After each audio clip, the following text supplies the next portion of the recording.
Hey, everybody. Oh, hi, hello. You know what?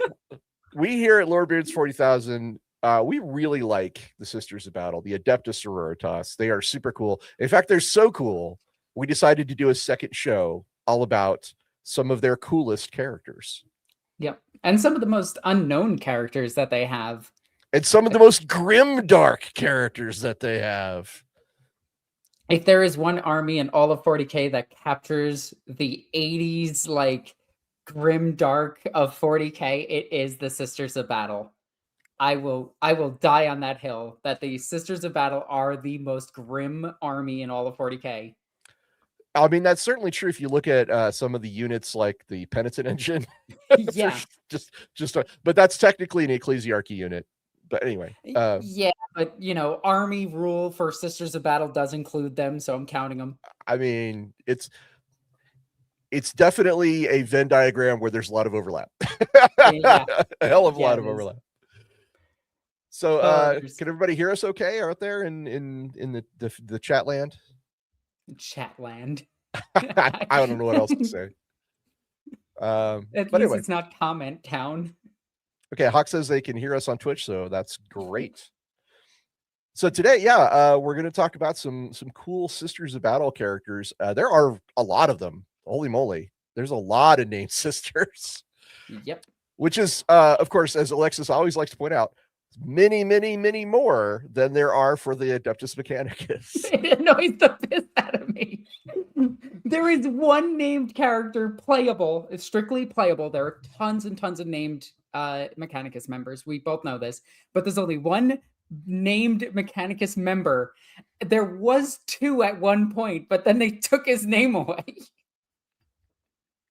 Well, one of the surprising things we learned is that there's actually an Imperial Saint who is, well, a saint celebrated in the Calixus sector, at least, who is an Adeptus Mechanicus, well, technically Mechanicum tech priest named Zeth, who Just is, Zeth.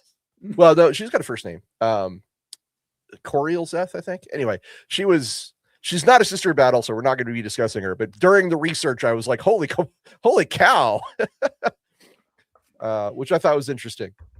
There is so many little caveats that we have to explain before we even talk about the characters. Like, what's the difference between a saint, a living saint, and there's one in between them. Sainthood, a living saint, and imperial saint. Oh, don't forget heretic saint. Oh, heretical saint and machine touched.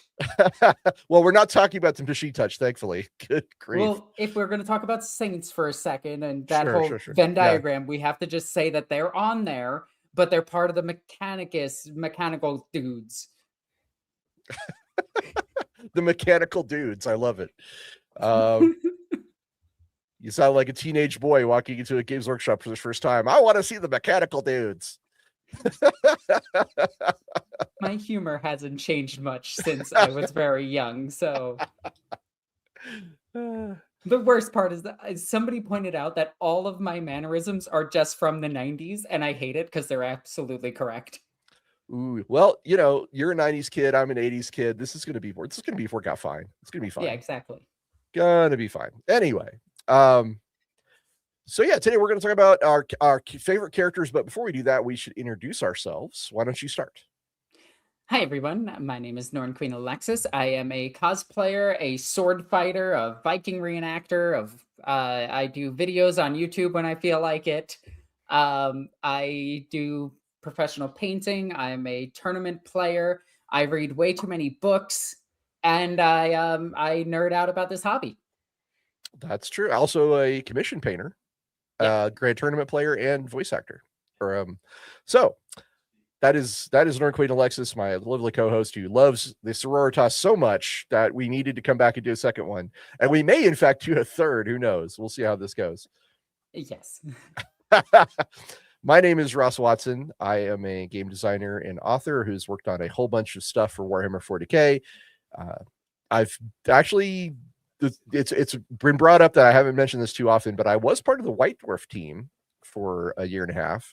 in the US, and I've got stuff in White Dwarf number 300 if you happen to have that issue. And I did a lot of the Warhammer 40K role-playing game.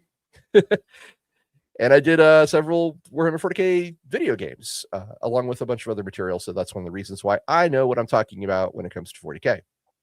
Including writing about the coolest character in any 40K video game, aside from Titus, Captain Admiral Spire, which is Admiral Spire now. Yeah, Lord Admiral Spire is one of my.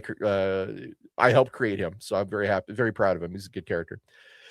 Anyway, so yeah, let's talk about some of the sister special characters. I think we have to start with Morvenn Vahl, don't we? Yes. So Morvenn Vahl. Yeah, she is one of the newest Battle Sisters. Well, newest Battle Sisters. She's a character that was introduced in 9th edition.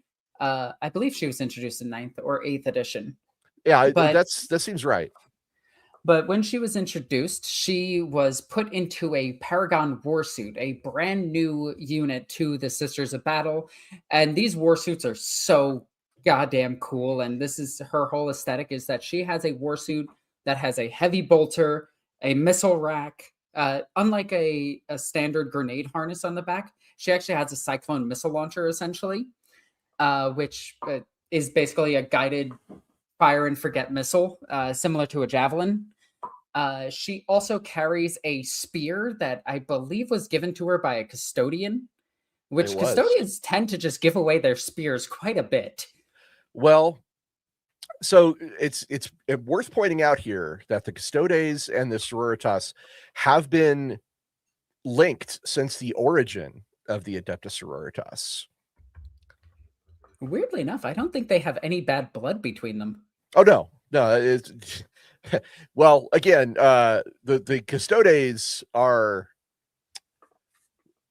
they are essentially the direct representation of the Emperor's will. And of course, the Sororitas, being part of the ecclesiarchy and venerating the Emperor as an immortal deity, they see there's like, it's the Emperor, then the Primarchs, then the Custodes. It's like they're only 2 steps down from the big man himself. Yeah, that makes sense. So Morvenn Vahl is a rather young canoness. She started out as a canoness. A canoness is one of many different titles that goes alongside canoness to be a commander of the Sisters of Battle. She was the highest ranked canoness, but she was very young, and she was given the opportunity to become a High Lord of Terra. Now, the reason that they did this to her was so they could use her young age and inexperience to the ecclesiarch's advantage to push their narratives. And then she rolled with it for the longest time, going, I'll listen to everything you say. I'm so young and gullible. Haha, tee-hee, woe is me. And then when she got there, she's just like, okay, listen up. I can actually stare Guilliman down. And people were like, oh, she can. Yeah, she turned out to be a much stronger willed being than the Lords of Terra initially thought. They felt that elevating her to the rank of High Lord of Terra meant that they would have a lot of influence over her because she was young and naive. And they were like, aha, this is going to be great. We're going to have this puppet we can sort of manipulate. And she shows up. She's like, screw all of you guys. I'm going out on crusade with my sisters. And if you don't like it, too bad. She was also a pinnacle in like reorganizing a lot of the Sisters of Battle after they lost their previous I can't remember her exact role, what it was, Abbess Sanctorum. Yes, which is the highest ranked canoness. It's the tippy top of the pyramid for the Sisters of Battle, is the Abbess Sanctorum. And the previous one died. She's presumed dead. Her ship disappeared.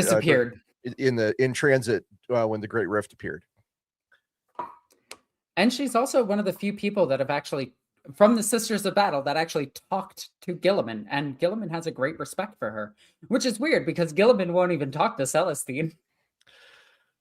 Yeah, well, Celestine's she's a very special person, but Morvenn Vahl, she's part of what's called the Order of the Argent Shroud. which is one of the militant orders of the Sisters of Battle. And the big deal about the Argent Shroud is they like to crusade. They like to be always on the move. They like to be the Argent Shroud does not just sit and protect shrines and chapels and shrine worlds. The Argent Shroud goes out and fights. They are the equivalent of the Black Templars for the Sisters of Battle. They are the aggressive, let's go kill stuff for the sisters. So the fact that Morvenn Vahl is part of this order means that it's quite possible that all of the sisters may be taking some more influence from her, and the order's militant have sort of united behind her too, which is really interesting. And she was also a pinnacle in getting the Sisters of Battle into the Indominus Crusade and joining up with Guilliman. Because Guilliman wanted a decisive, combat-focused abbess. He did not want an abbess who was going to be like, well, let's just sit and protect our shrine worlds. Which I think was kind of how business had been done prior to that. Yeah, Guilliman actually thought that that's what he was going to deal with when he first met Morvenn Vahl. And Morvenn was just suiting up and being like, hey, I get that you're doing your thing, but I'm going to go and kill heretics. Is that cool? And Guilliman's just like, I love you. Well, he likes people who are to the point. And Morvenn Vahl, she is blunt. She is impatient with politics, fundamentally a soldier first. She makes no secret that she prefers a war zone to a council chamber. And Guilliman's like, yes, I want that.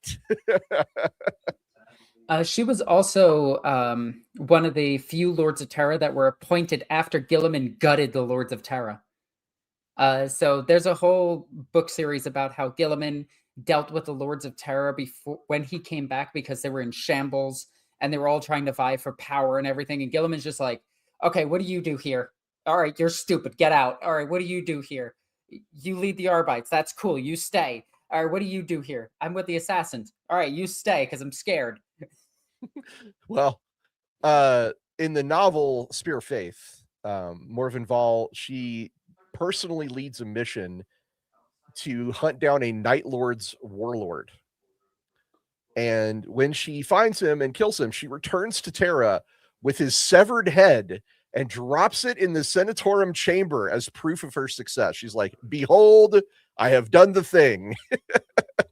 She's shaking stuff up at the High Lords, at the level of the High Lords. Morvenn Vahl is the... I also love that is it Trajan Valorous or... Yeah, which is the custodian High Lord of Terra? I think it's Trajan. Yeah, it's Trajan. I always get him and Constantine. Constantine Valdor. Valdor's confused. Currently missing, although... Yeah, the Yellow King. We think he's the Yellow King, yeah. Yeah, but I like that those two really like each other.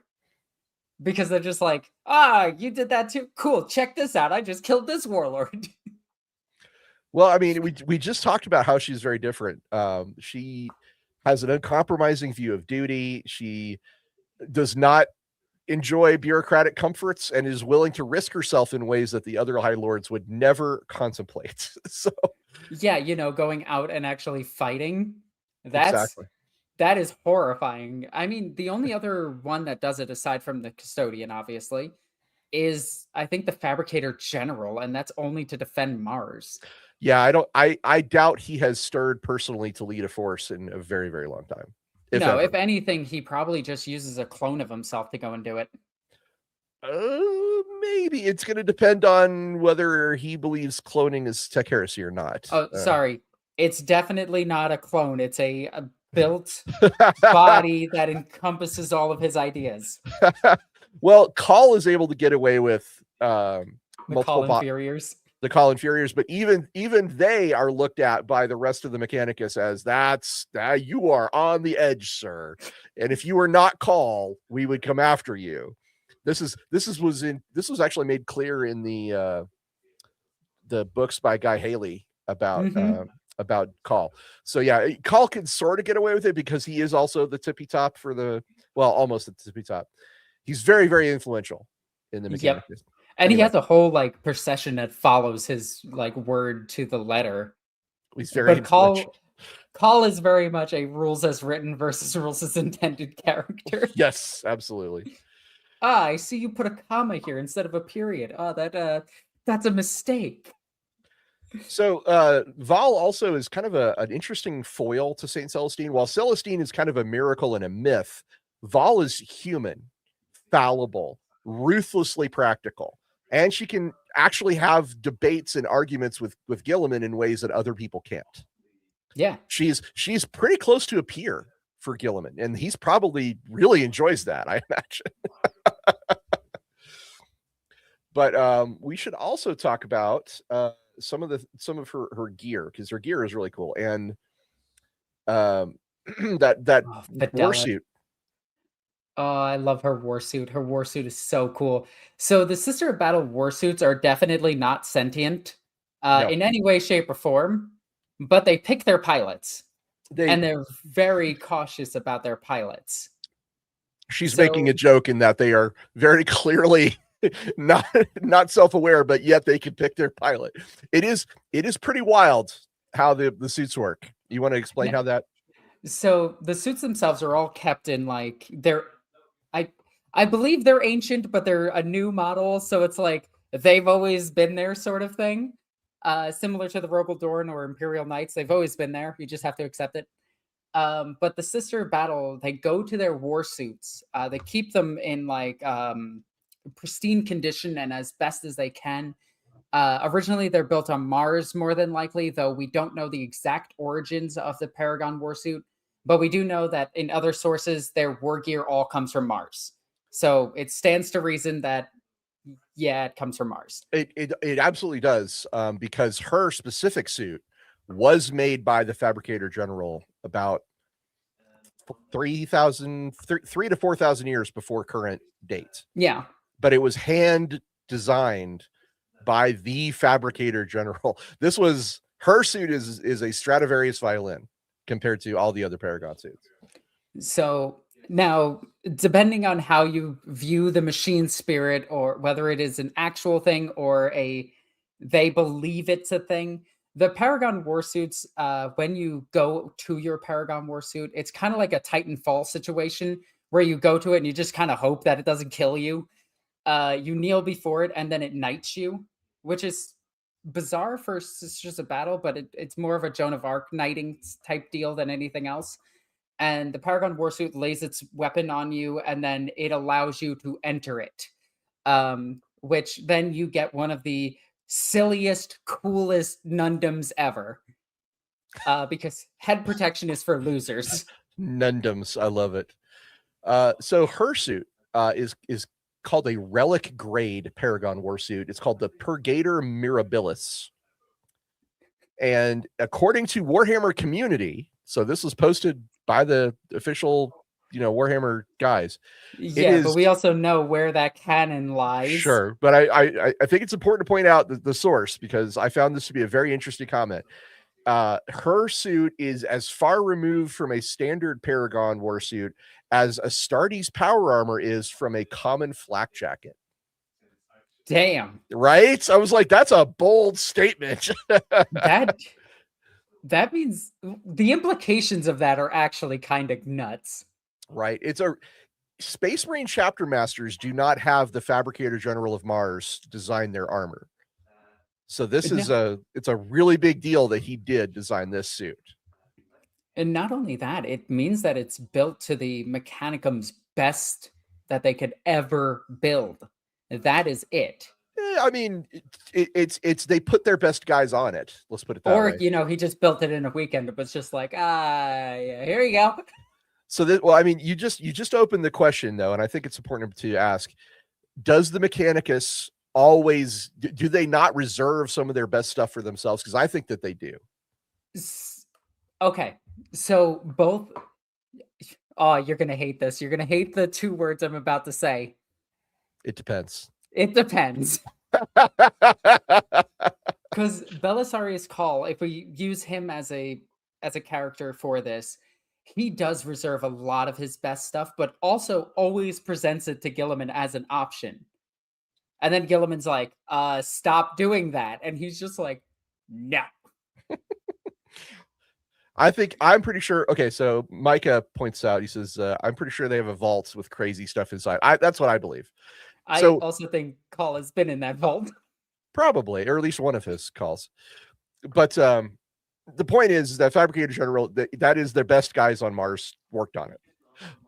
Whether it's the best thing they could make, I think that's a separate question. Yeah. It's probably the best Paragon warsuit they could make. So, but again, it depends. Yeah, and I want to be clear.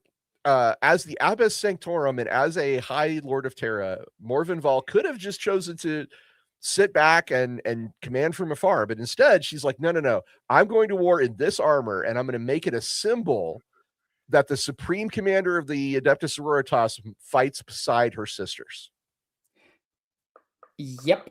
I also do want to point out that she is bold enough to walk into meetings in that suit. Like, she knows she's a High Lord of Terra. She knows that she can command respect, and she will go to the freaking Golden Throne, or the mountain, the Himalayan mountains, and go to the meetings and just be like, I'm in my Paragon warsuit. What did you bring? And the Fabricator General of Mars is like, I brought half the wall with me.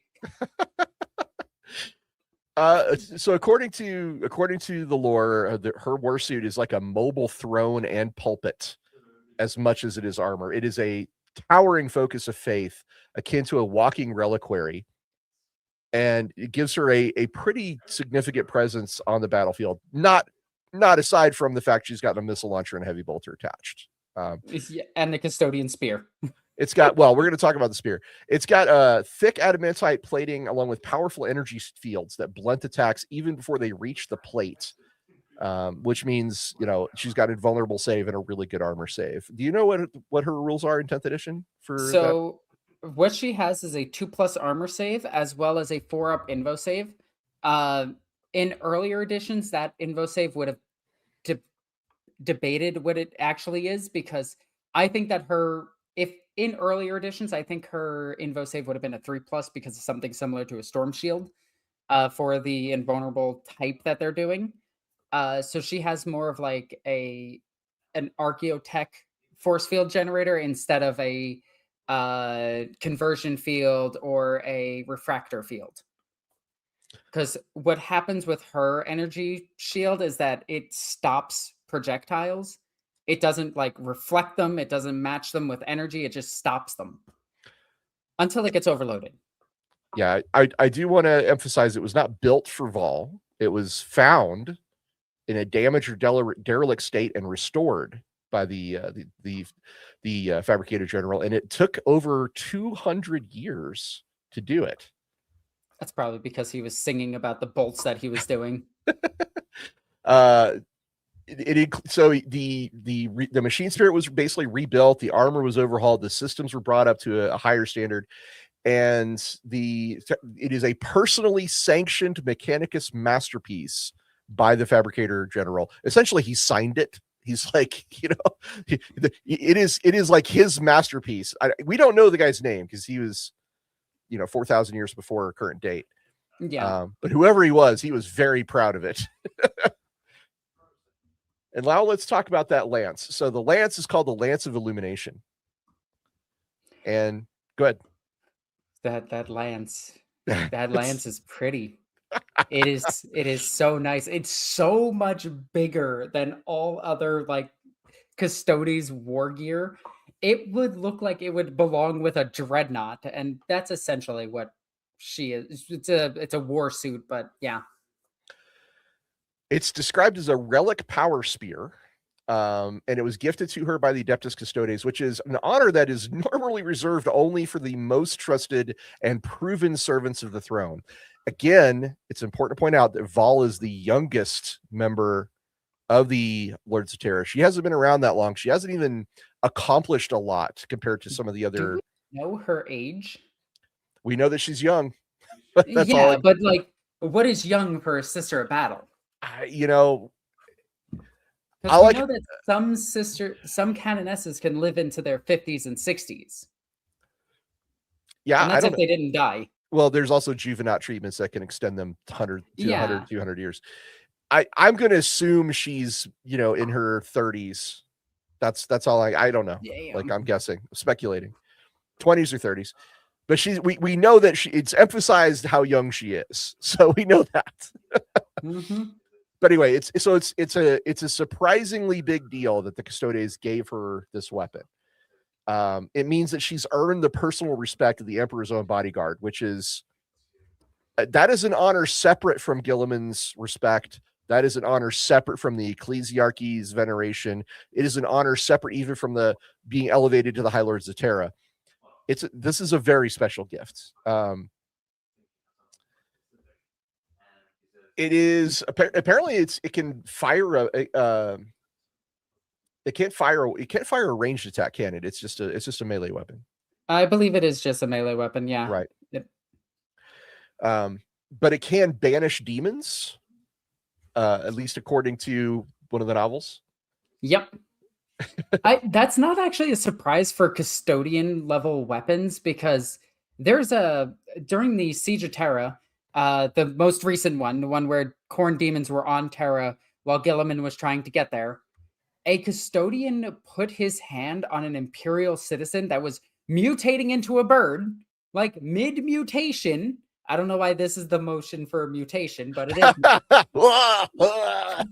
But mid-mutation, the custodian just put his hand on it and just said, "Get good." And the guy just reverted back to normal and was just like, "Ah, dang it." Well, we will have to do a longer discussion about this another time, because this is a big old can of worms. But the Emperor is often characterized as anathema to chaos, and if the lance comes from the Custodes, who would come from the Emperor, maybe there's some kind of connection there. Yes. So, but I do want to talk about a few other things with that lance itself. It is absolutely nightmare fuel for most people in 10th edition, because Morvenn Vahl, while she's leading a unit, has rerolls to hit and rerolls to wound. So she is absolutely monstrous with this weapon because it's devastating on top of everything. So not only does she get 5 attacks at strength 8 that reroll to hit, reroll to wound, and are 3 damage apiece, which is that perfect number for killing Space Marines, because most Space Marines have 3 wounds. It's the entirety of rerolls, and if you use her mechanic, which is, giving her faith dice, acting a miracle for her, using an act of faith for her heavy bolter fires 3 more times.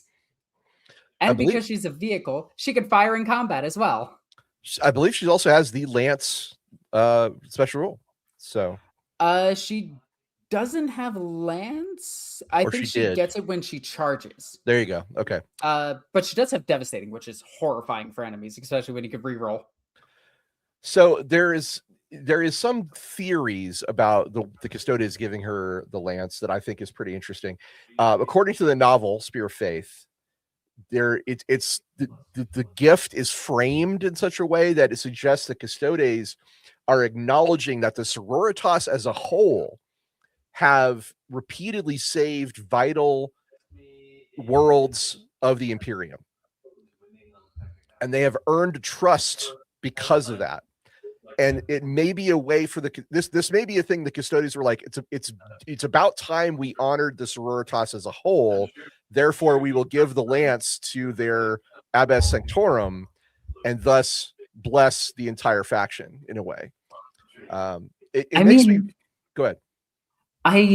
I really like the idea that the Grey Knights and the Sisters of Battle are absolutely necessary elements of like what the Imperium needed to set up to battle what they're battling today, where the Space Marines were what they needed to battle to conquer the galaxy. And now it's just, militias, humans, guardsmen, sisters, Grey Knights can deal with most of everything of today. Not saying that the Space Marines don't have a purpose. They absolutely do. They 1000% do. It's just when it comes to the enemy within and without, you need the sisters and you need the Grey Knights to help. I think you mean the enemy beyond. Yeah, the enemy beyond. Sorry, my bad. For the enemy within, no, without. Within the Xenos one, you need the Death Watch. Yeah, enemy within is heretics and rebellions. Enemy without is Xenos, and enemy beyond is chaos. All right, so the only other thing I would want to mention here is that in the future, it's very likely that the Sisters of Battle will probably have some kind of very special ceremony to present the lance to the new Abbess Sanctorum. I imagine this is going to become a part of their pageantry going forward. And it would be entirely in character for the sisters to have some huge Catholic-esque, ceremony involving handing the lance to the next Abbess Sanctorum when she takes power. And makes total sense. God help them if they lose it somewhere. The sisters will be like, okay, we got to go get that back. Let's go, everybody. How many girls are we sacrificing? All of them? Let's go. We should read some super chats. We should. We don't want to forget them. No. There we go. Boom. Biofoot 7874. Good to see you, sir. I love seeing your super chats pop up. Thank you so much for your support. Sisters of Battle. Heavy are the hips that wear the strap, he says. Nice. I love it. Hieronymus, thank you for supporting us, sir. Happy Valentine's Day. Happy Valentine's Day to you. Does Saint Valentinus have an equivalent among the sisters or 40K? If not, maybe Lorebeards should change that and make one. We've talked about this before, that one of the things that Alexis and I both agree on is that 40K needs more romance in it. Yeah, they really do. And a Saint Valentine would be kind of cool to create. We do have Celestine and Greyfax, though. And Gilliman and Ephrael, and I'm going to add, let's make an Imperial Saint to the list of our show topics, because that is a really good one. That is. Just find my screen here. Also, there's a funny story about Valentine's Day. So I didn't know that today was Valentine's Day at all. Conveniently, I woke up early to make Victor breakfast. So it all worked out, and we got burritos for a lovely Valentine's dinner. Burritos can work. But burritos are delicious. And is that, we have one more. Ice Veins 88. Thank you very much, sir. Appreciate your support. A little off topic, but would you ever consider doing an episode on the Angel of Destruction? I find this character fascinating. I don't have an objection to that at all. Yeah, we could throw it up there. We should lump a bunch of these characters that have like small bits of lore into one episode. Oh my God, yes. Okay, here's the thing. If we get to talk about the Angel of Destruction, that means I get to talk about the Unification Wars, which is one of my favorite subjects. So, hell yeah. Angel of Destruction. Yes, delicious. Okay, we're adding that to the show notes as well. Thank you for bringing that one up. And that is the last super chat. And I do want to say thank you to everyone that does give us super chats. It goes a long way to helping us out. It keeps us going. It keeps me buying dumb stuff. Like I just bought a whole bunch of new stuff for that sword right there. Just got it all fixed up and everything. I'm really happy. There's one more thing I want to say about Morvenn Vahl before we move on, and that is about the Orders Militant. Now, Alexis, would you characterize the Orders Militant as being unified in previous eras of the Imperium? So, short answer is absolutely not. Long answer is no.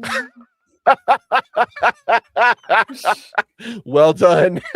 I appreciate that. No, because Sisters of Battle have gone to war with Sisters of Battle. True. Like, they have looked at each other and just gone, heretic!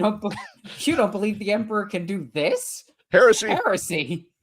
Yeah, we're going to talk about some of that too, but Morvenn Vahl changed that.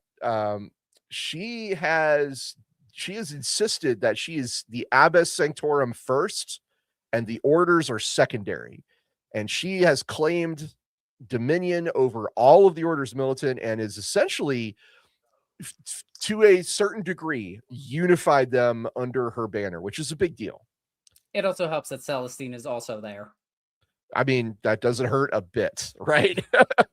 But she reestablished communications with all the scattered orders, demanded field reports, campaign plans, and honest assessments instead of accepting the reassuring answer, everything's under control. She's like, no. How's it really going?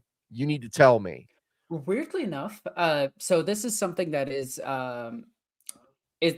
we've noticed this shift in Warhammer 40K gameplay, and now we're starting to see it in more of the writing, where we have Primarch level characters, where they're not just the captains in this, there's something above them, like Belisarius' Call is above all of the Mechanicus in terms of what is playable. Yes, that's true.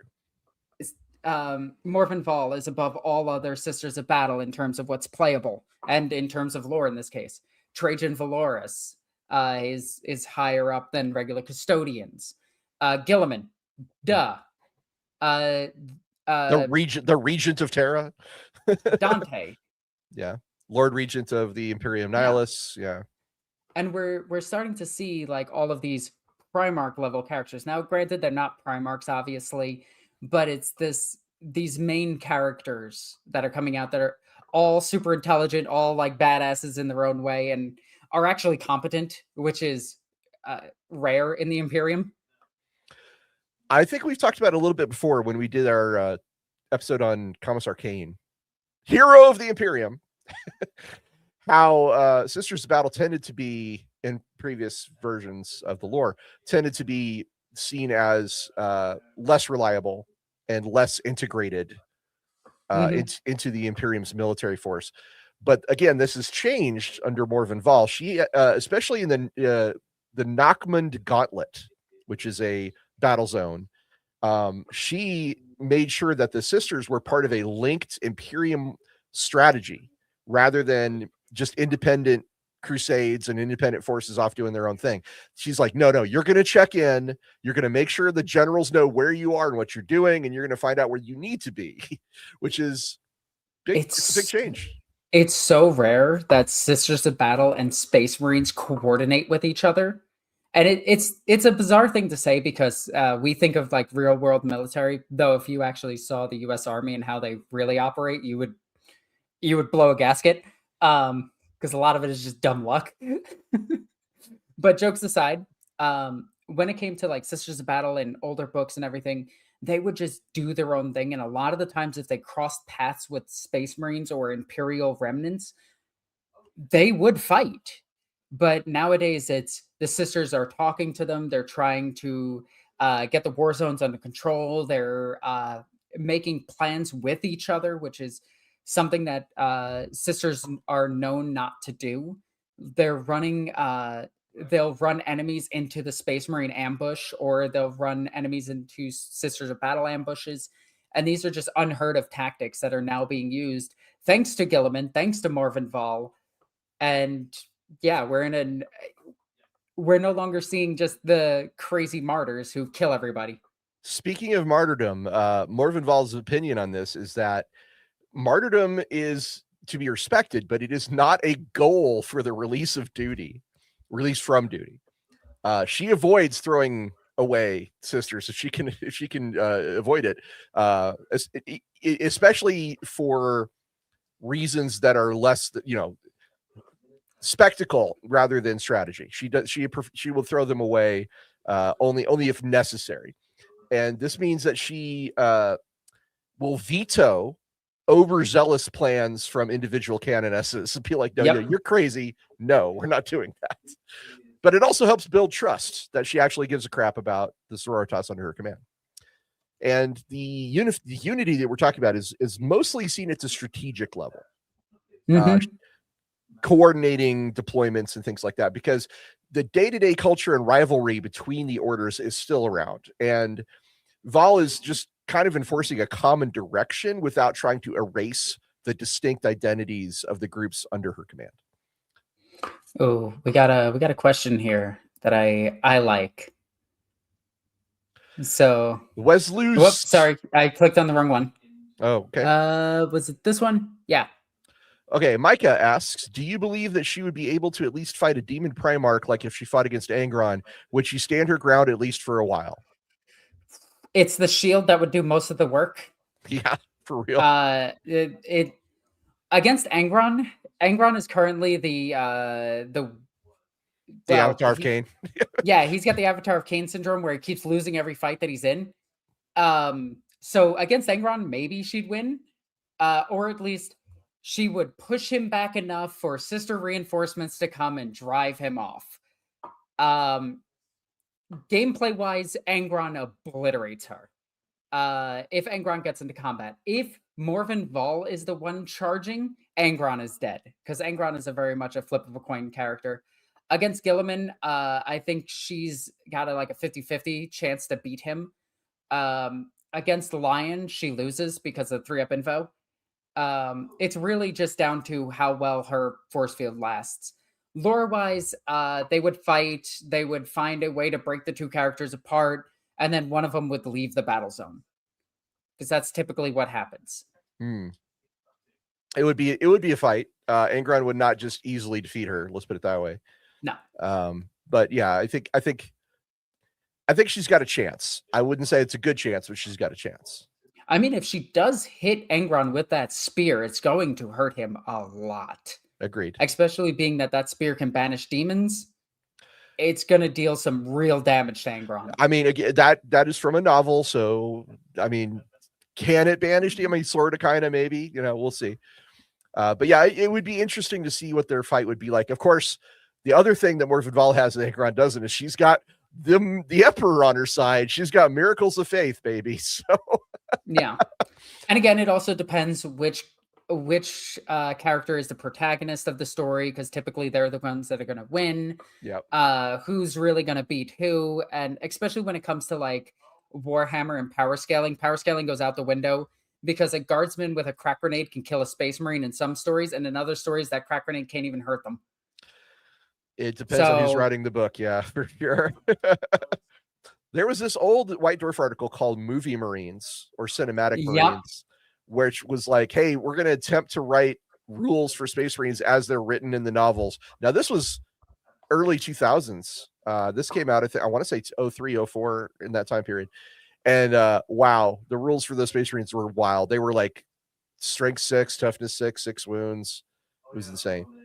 Anyway, but then again, like if they're gonna do that, the bolter should be like 3 damage. Oh yeah, 2 should pop through a marine. Because if we go by like the death toll of like the Horus Heresy, for instance, millions of marines died. Millions. Actually, it's probably not a million. It's yeah, thousands of marines died. Hundreds of thousands. We can safely say hundreds of thousands of Space Marines died. Yeah.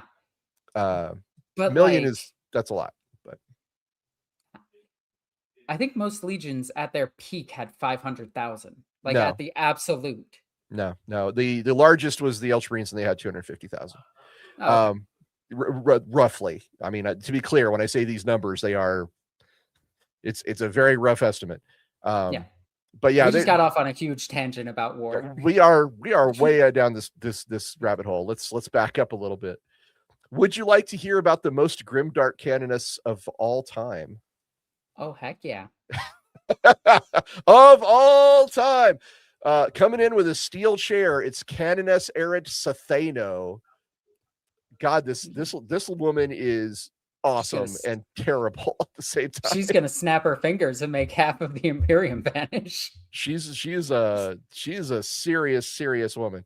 So Canoness Seno, she is the last canoness of the Order of the Piercing Thorn.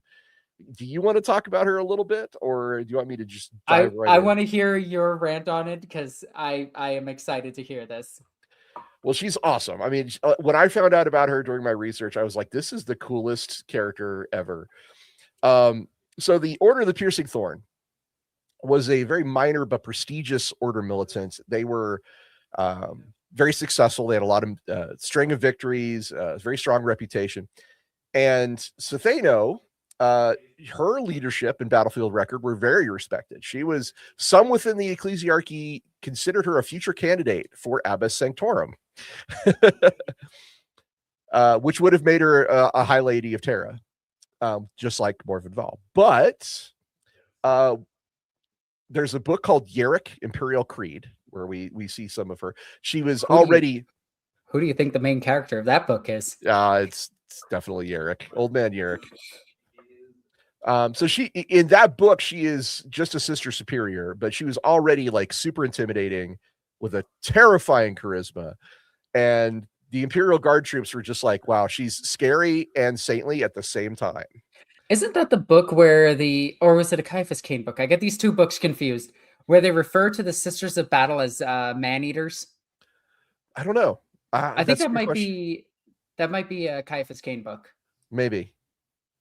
I don't remember that, and I read the Caiaphas Cain stuff pretty recently, but it's possible. Anyway, Seno, she's described as grim, cold, and utterly without mercy. Her faith was beyond human, even by the standards of the sororitas. And in this novel, she could break a riot by her presence alone. In one scene, there's a mob of civilians retreating in perfect unison when she takes a single step forward, and all of her chains on her armor clink together. And everybody's like, oh shit, she's coming. You know? That's some Judge Dredd level shit. Right? That's some Judge Dredd shit. But we haven't even gotten to the point about why she is the most grimdark. She's not just scary. She's not just stern. She's not just a good leader. At some point, we're not exactly sure because a lot of this is doesn't have dates attached to it. But at some point, the Order of the Piercing Thorn was discovered to be corrupted in an unspecified but very serious manner. The exact nature is never revealed, but the response is written down. And we know in the lore that Seno said, my own order is corrupt. And she went to the Inquisition. She went to the other orders militant and insisted that they destroy her own order, root and branch. She was actually so persuasive that all the other orders militant were like, yep, we'll send sisters to do this. And she gathered together an overwhelming force of sororitas to attack her own Fortress Abbey. She personally executed all of her prioresses, which are the mini canonesses, the lieutenant version. She oversaw the slaughter of every sister, novice, and vehicle that her order possessed, ordered the fortress burned, and the ground salted so that nothing would ever grow again and no trace of her order would ever remain outside of herself. And by Imperium standards, that is a very thorough level of self-directed purging. Yeah. It definitely implies that the Inquisition and the other orders were like, yeah, whatever's going on here, this is not good. This is no bueno. So the Order of the Piercing Thorn ceased to exist. And it's a deliberate self-immolation of an entire order militant, which is like the equivalent of a Space Marine chapter destroying itself. When the chapter master is like, all of you guys are dead, are screwed up. We got to kill you. Pops in, you're already dead. Boom. Yeah, right. Fist of the North Stars them. So, having annihilated her own order, she now assumed the title Canoness Errant and embarks on a personal crusade, a one-woman crusade across the galaxy. She operates kind of like an inquisitor in some ways because she has this, her reputation gives her some serious authority. Even some inquisitors and cardinals of the ecclesiarchy are like, yeah, you're scary. I don't want to mess with you. I want a model of this character so badly. Her terrifying record in moral authority in having sacrificed her own order for purity has caused many to claim that she is on the road to sainthood as the saint of ruthless purity, which I think is awesome. It turns out she was the heretic the whole time. I mean, there's one account that says she actually pushed back against an inquisitor's command and told him no. And that's a big deal. Like, that's, wow, how dare you? She openly... The inquisitor? Oh, come on, please. No. Okay. So her whole deal is purity above all. And she has earned the epithet the Gorgon. There's a lot of things in 40K called the Gorgon. Yeah, like Ferrus Manus. It was the original Gorgon. But Seno, which I think, is Seno one of the names of the Gorgons?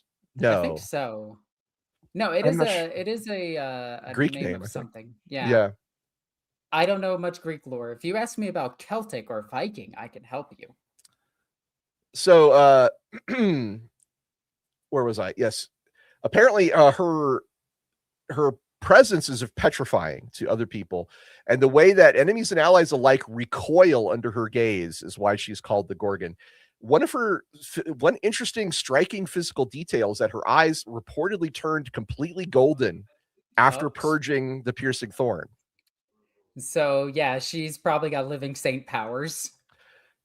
Golden eyes are often interpreted in the setting by the Imperium, to be clear, as a sign of the Emperor's favor. So I'm maybe, possibly.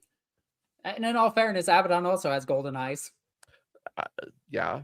After looking into the Astronomicon? Yeah. Yeah. Who knows? So if you want to learn more about her, she's in that Black Library novel, Yarick Imperial Creed. She also shows up in Death of Antagonists, which is a Space Marines Battles novel. And she's kind of a cautionary myth for the Orders Militant.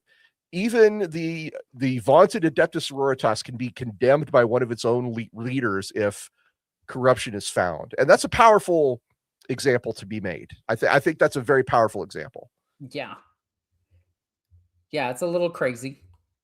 And if she ever shows up, in person, or I don't know if she's even still alive, frankly, but if she ever shows up in person somewhere, she's kind of like an ecclesiarchy version of a commissar. Everybody acts right around her or else, which I think is great. I think she's the only woman with that rank in all of the sisters. Well, she gave herself that rank. And Yeah. she's so scary. Everybody was like, yep, that's legit. It sounds good. How do you spell it? Yeah, pretty much. There's a spelling error. No, there isn't. All right, there isn't. Yeah, exactly. So Seno is the most grimdark sister battle ever. I kind of love her. I would love to see a miniature and some official rules for this lady, because holy moly, when I found out about her, I was like, God damn, she's awesome. That is really cool. I love all the Sisters of Battle characters that are like this. So we do have some super chats we should probably read. Yes, we do. We got boop. Hooligan Mulligan, thank you, sir. Appreciate your support. Happy V-Day. Happy V-Day to you, sir. Something Sisters Flamers. Yep. So the holy trinity of weapons for the Sisters Battle are the Melta, the Flamer, and the Bolter. These are their most common weapon types. I wish they still had the stratagem Holy Trinity, which is if you shot a unit with a Bolter, Flamer, and a Meltagun, they all got like +1 to hit and +1 damage. And it was so much fun. And it's the reason that you would have one Paragon Warsuit with different war gear. Hieronymus asks, how would Vahl react to the lion if they meet? Okay, so Lion would probably be like, who the hell are you? And then Vahl would stare at him back and just be like, I'm a Lord of Terra. What are you going to do about it? It would be that anime moment of them both standing on mounds of dead corpses of like the enemies. And she's just sitting there with Fidelis in one hand, the spear in the other. And Lion is just like, nice. I have a feeling he would probably be. Well, I don't know. She earned Gilliman's respect because she's bluntly spoken and is a soldier first. That is also something the Lion tends to respect. Lion really likes that.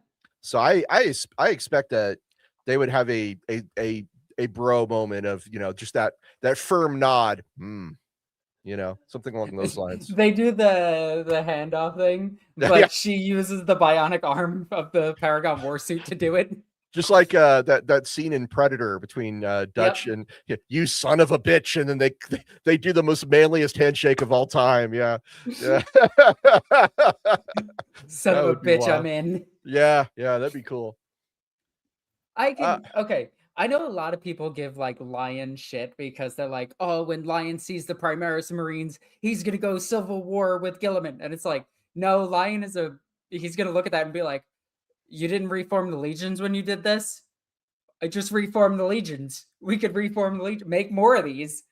And then it's like how the Lion would see the Sisters of Battle. He would just be like, crazy battle sisters that are a military force that don't allow men.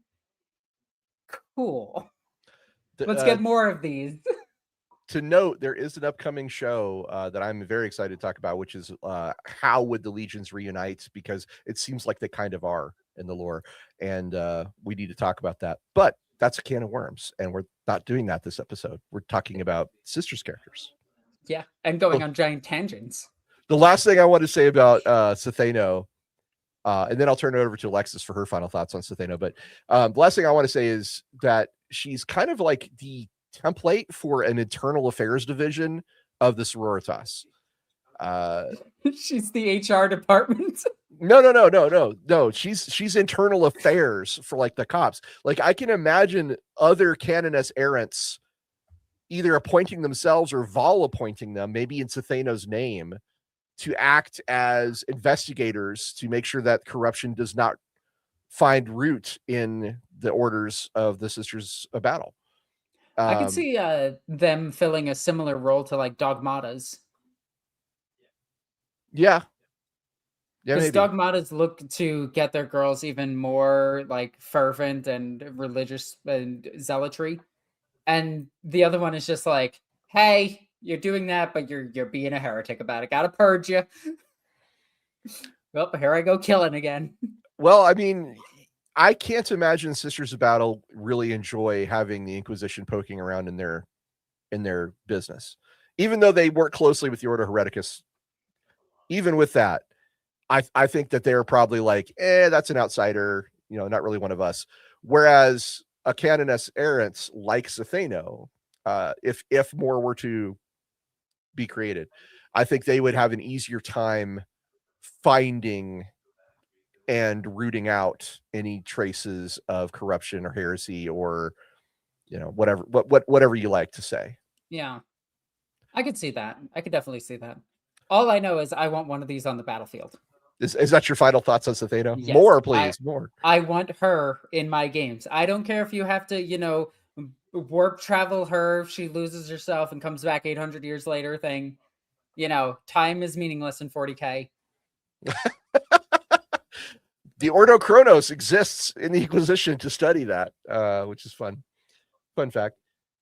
Would you like to move on to Muriel Sabathiel? So Muriel Sabathiel, the absolute heretic. Not a heretic saint. Different. No, absolute heretic. Like, there is so many things about this girl. Okay, one, she's part of the Order of our Martyred Lady, basically the Ultramarines for Sisters of Battle. Former member. I mean, in one book, she still said she was a member. I think they probably revoked her card. Oh yeah, they definitely did, but she's still there. So she is a former member of the Order of our Martyred Lady, though in the one book that she is mentioned in, because she's only mentioned in like one actual book, she is mentioned a couple more times, but they're very small sections, but has a massive fan base. She's one of my favorite Sister of Battle characters, and I absolutely love her. She willingly gave herself over to Slaanesh, which is something that most people don't do. Not even like the Emperor's children willingly give themselves to Slaanesh. Usually it's they have to be tempted into it and then fall to it. She gave herself willing. Well, I mean, it's important to point out, it's not like she just woke up one day and was like, hey, I feel like joining Slaanesh. She was tortured. Prolonged torture led to giving herself to Slaanesh. Details. Look, we all have a little torture session every now and then. Don't clip that. Don't clip that. But she was given gifts by Slaanesh herself, and well, Slaanesh themselves, because Slaanesh is a concept, a being, multiple beings, a male, woman, and non-binary simultaneously. Chaos gods. But she was how to explain what happened to her. The mutation that Slaanesh gave her made it so that all of her body was just completely gone and bound to her armor. She is now just armor and a head. That's kind of it. Which is weird because Chaos seems to do that a lot for some reason. They really like removing bodies. Yeah, ask Ahriman about that. Yeah. She was a canoness, or at least it's rumored that she was a canoness. We don't know her actual rank. Sister Superior. Yeah. But in the novel, she introduced herself and has the sigil of a canoness. So she might have killed and stole it. Maybe.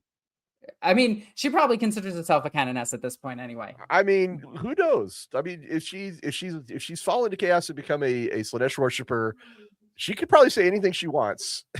Exactly. One of the cool things about Muriel Sabathiel is this was big back in the day. She wielded 2 demon weapons, which only one other character in the entire setting could wield 2 demon weapons, and that was Abaddon. And it was really cool. And then she faded from the lore almost completely. Yeah, she appeared. So she was featured in a Dan Abnett short story called From Tales of the Dark Millennium anthology. She was in the Dark Millennium collectible card game. Yep. A couple of times. she got an ultra rare card as well as her regular card. And she was also in the graphic novel Daemonifuge. Yes. And every single time in all of the books that I've read, she's either escaped or is still alive. She doesn't really have a body anymore, so I don't know how much of a living she could do. My research indicates she's still running around somewhere. Yes, and we do know that she has other Sisters of Battle with her, and that all information about her is constantly scrubbed by the sisters themselves and Inquisitors. Her armor is called the Armor of Ecstasy, which is the most Slanesh thing I've ever heard. It's got spikes on the boobs and everything. She carries a demonic rune sword, I guess similar to Draknian, but I would assume is far less powerful. It's probably not the one that hurt the Emperor. No, I don't imagine that. Obviously has lots of gifts of Slanesh. She's the first canonically recorded sororitas to fully and willingly, in quotes, fall to chaos. Again, prolonged torture. I don't really blame her. I got to be honest. Like, look. All I'm saying is Muriel Sabathiel willingly gave herself over to Slanesh, where Ephrael Stern was just like, nah. Oh, Ephrael Stern. We're going to talk about her, but Muriel, she is a living refutation that the idea that the brides of the Emperor are utterly incorruptible, because they're not. And Muriel is the living proof. That's one of the reasons why the Sisters of Battle hunt her. They don't want her around. Now, it's not like the Dark Angels and the Fallen. They don't have like investigators going out and looking for her on a grand scale. But if they ever hear about her, the sisters will probably muster some sort of strike force to try and take her out. Now, it isn't. There have been more canonical sisters falling to chaos in more recent novels. But Muriel was the first. Yeah, she was the first. And as far as we know, the only one that fell to Slanesh, aside from the girls with her, which we don't know if those girls were Sisters of Battle. It's just stated she has a few others with her. But in the Angron novel, when the rune storm or whatever blood magic was happening at the time, the sisters fell into crazes and went fully like embraced chaos and killed everything and then all died. She's corrupted Inquisitors and Space Marines as well as Sisters of Battle, which is pretty cool. She got an interrogator, which is like a low-level Inquisitor, to kill other agents of the Imperium, which is a big deal. And she turned him into a servant of chaos, which is wild. Go ahead. If you play Dawn of War and play the Emperor's Children in the Apocalypse mod, I voice Muriel Sabathiel. That is a fun fact. According to the lore, she is also a hunter of Eldari to venerate Slanesh. She's like, I will go kill Eldari. She's a really cool character with not too much lore. Well, she was captured on a world called Verticon. She was declared missing in action in that battle, but in reality, she was taken alive by a demon prince of Slanesh called Balzaroft, which the lore is unclear. He might have also just been a Chaos Lord. It's some kind of Chaos Lord or demon prince. We're not exactly sure. Anyway, Balzaroft did not kill Sabathiel, but instead subjected her to repeated agonizing torture, physical, psychological, and spiritual, which eroded her faith. And this is when she was broken down and turned into a servant of Slaanesh. What she like the big deal is that she didn't stay a passive thrall. She was like, no, I there's no convert like a zealot, or no zealot like a convert. So now I'm converted. I'm going to be a hell of a zealot. She killed a champion of Khorne in single combat, a guy called Korgath. Yep. She executed a Grey Knight's Justicar called Yep. Tancreus with her bolt pistol. Pancreas. Tancreus. With a I T. know, but I have a child's sense of humor. I love it. And she orchestrated the capture and torments of an Ulthwé autarch, which is described as teasing his soul from its stone over a 24-hour period, just constantly like, I'm gonna eat you. No, I'm not. Okay, I'm gonna eat you. No, I'm not. That's horrifying. Yep. The armor of Ecstasy, which was gifted to her by Slaanesh, enhances her beauty, obviously, and gives her the ability to perceive and exploit the emotional weaknesses of others. It's so cool, and it's also just black and red. It's just flat out like there's no other way of saying this. It is a corset BDSM gear that she is wearing. Like 80s rock like corset. She's amazing. I love her. And I want to point out, it's not just any Space Marines that she corrupted.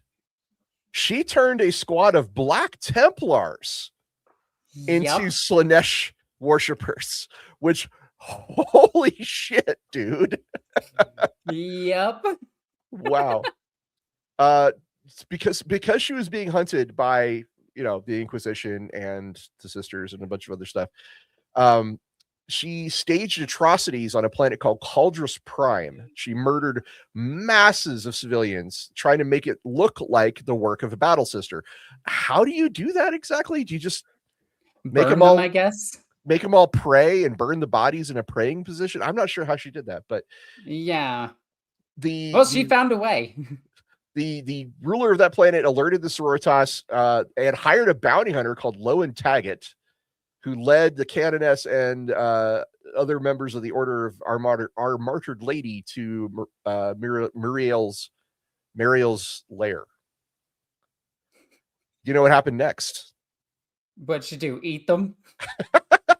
So this is when Muriel takes the Inquisitor, the bounty hunter Taggett, and has him kill the sisters, distract the Canoness, while she killed the Canoness herself, ignoring the Canoness's offers of redemption. The Canoness is like, come back to us, we can still save you. Muriel's like, no, you can't. Nuh-uh. This was she started out as a kidnapped Sister of Battle and became one of Slaanesh's strongest champions. Now, she did come out around the time of Doom Rider disappearing. So they were... I really wish GW made her the mortal champion of Slaanesh instead of what's his name? Whip guy. Loses Lucius. all of his fights. Yeah. Lucius the Eternal, yeah. Yeah. Well, I mean, yeah. So Sticks and Stone 77 says she reminds me of T'Challa on the fantasy side. There are some similarities. Yeah. She's just a badass.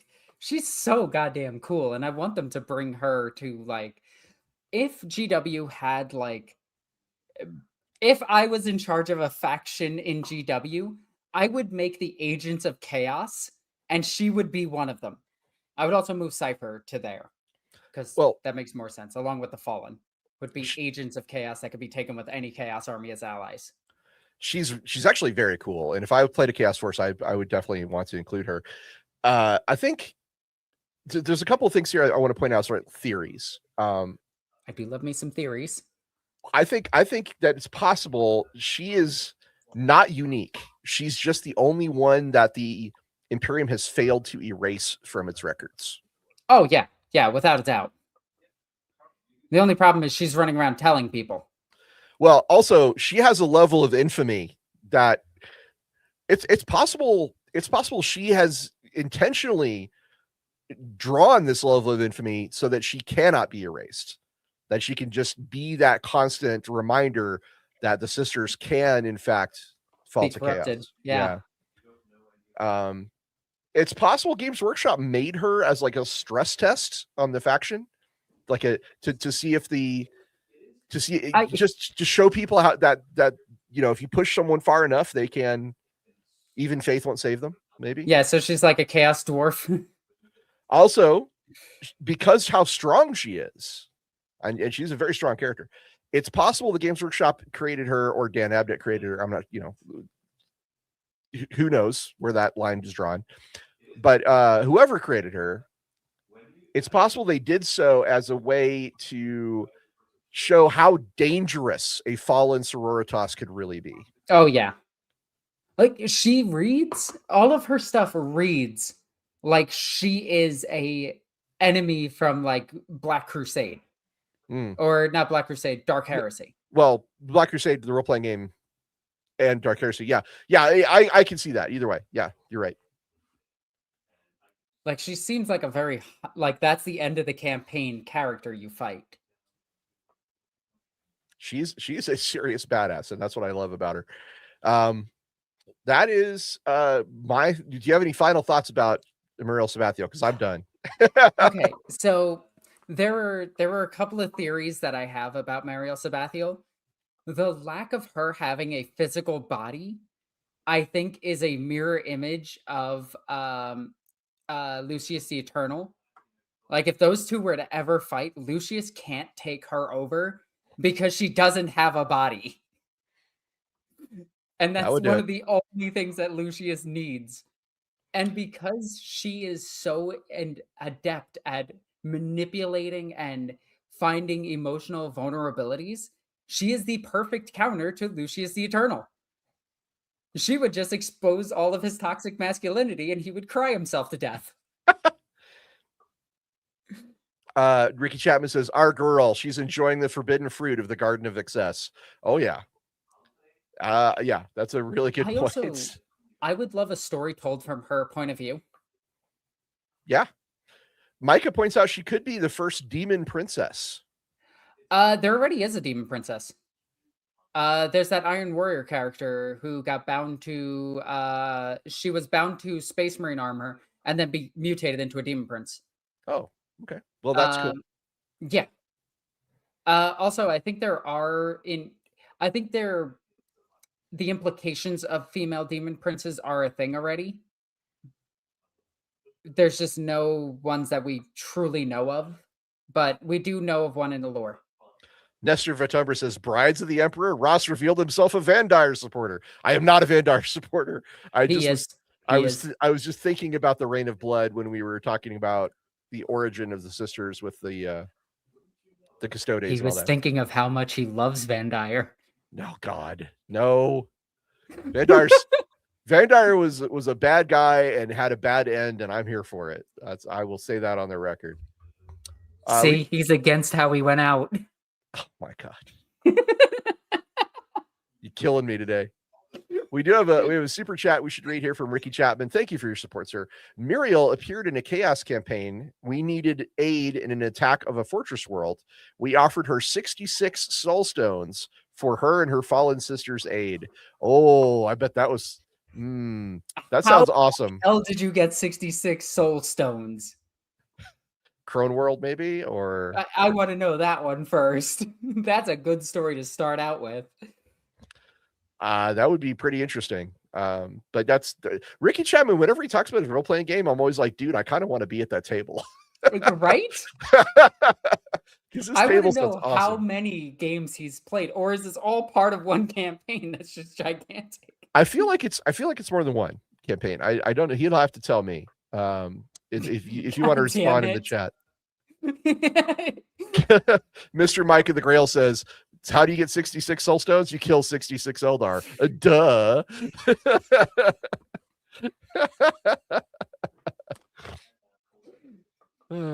You know what? That's on me. You got me. Oh, that was funny. All right.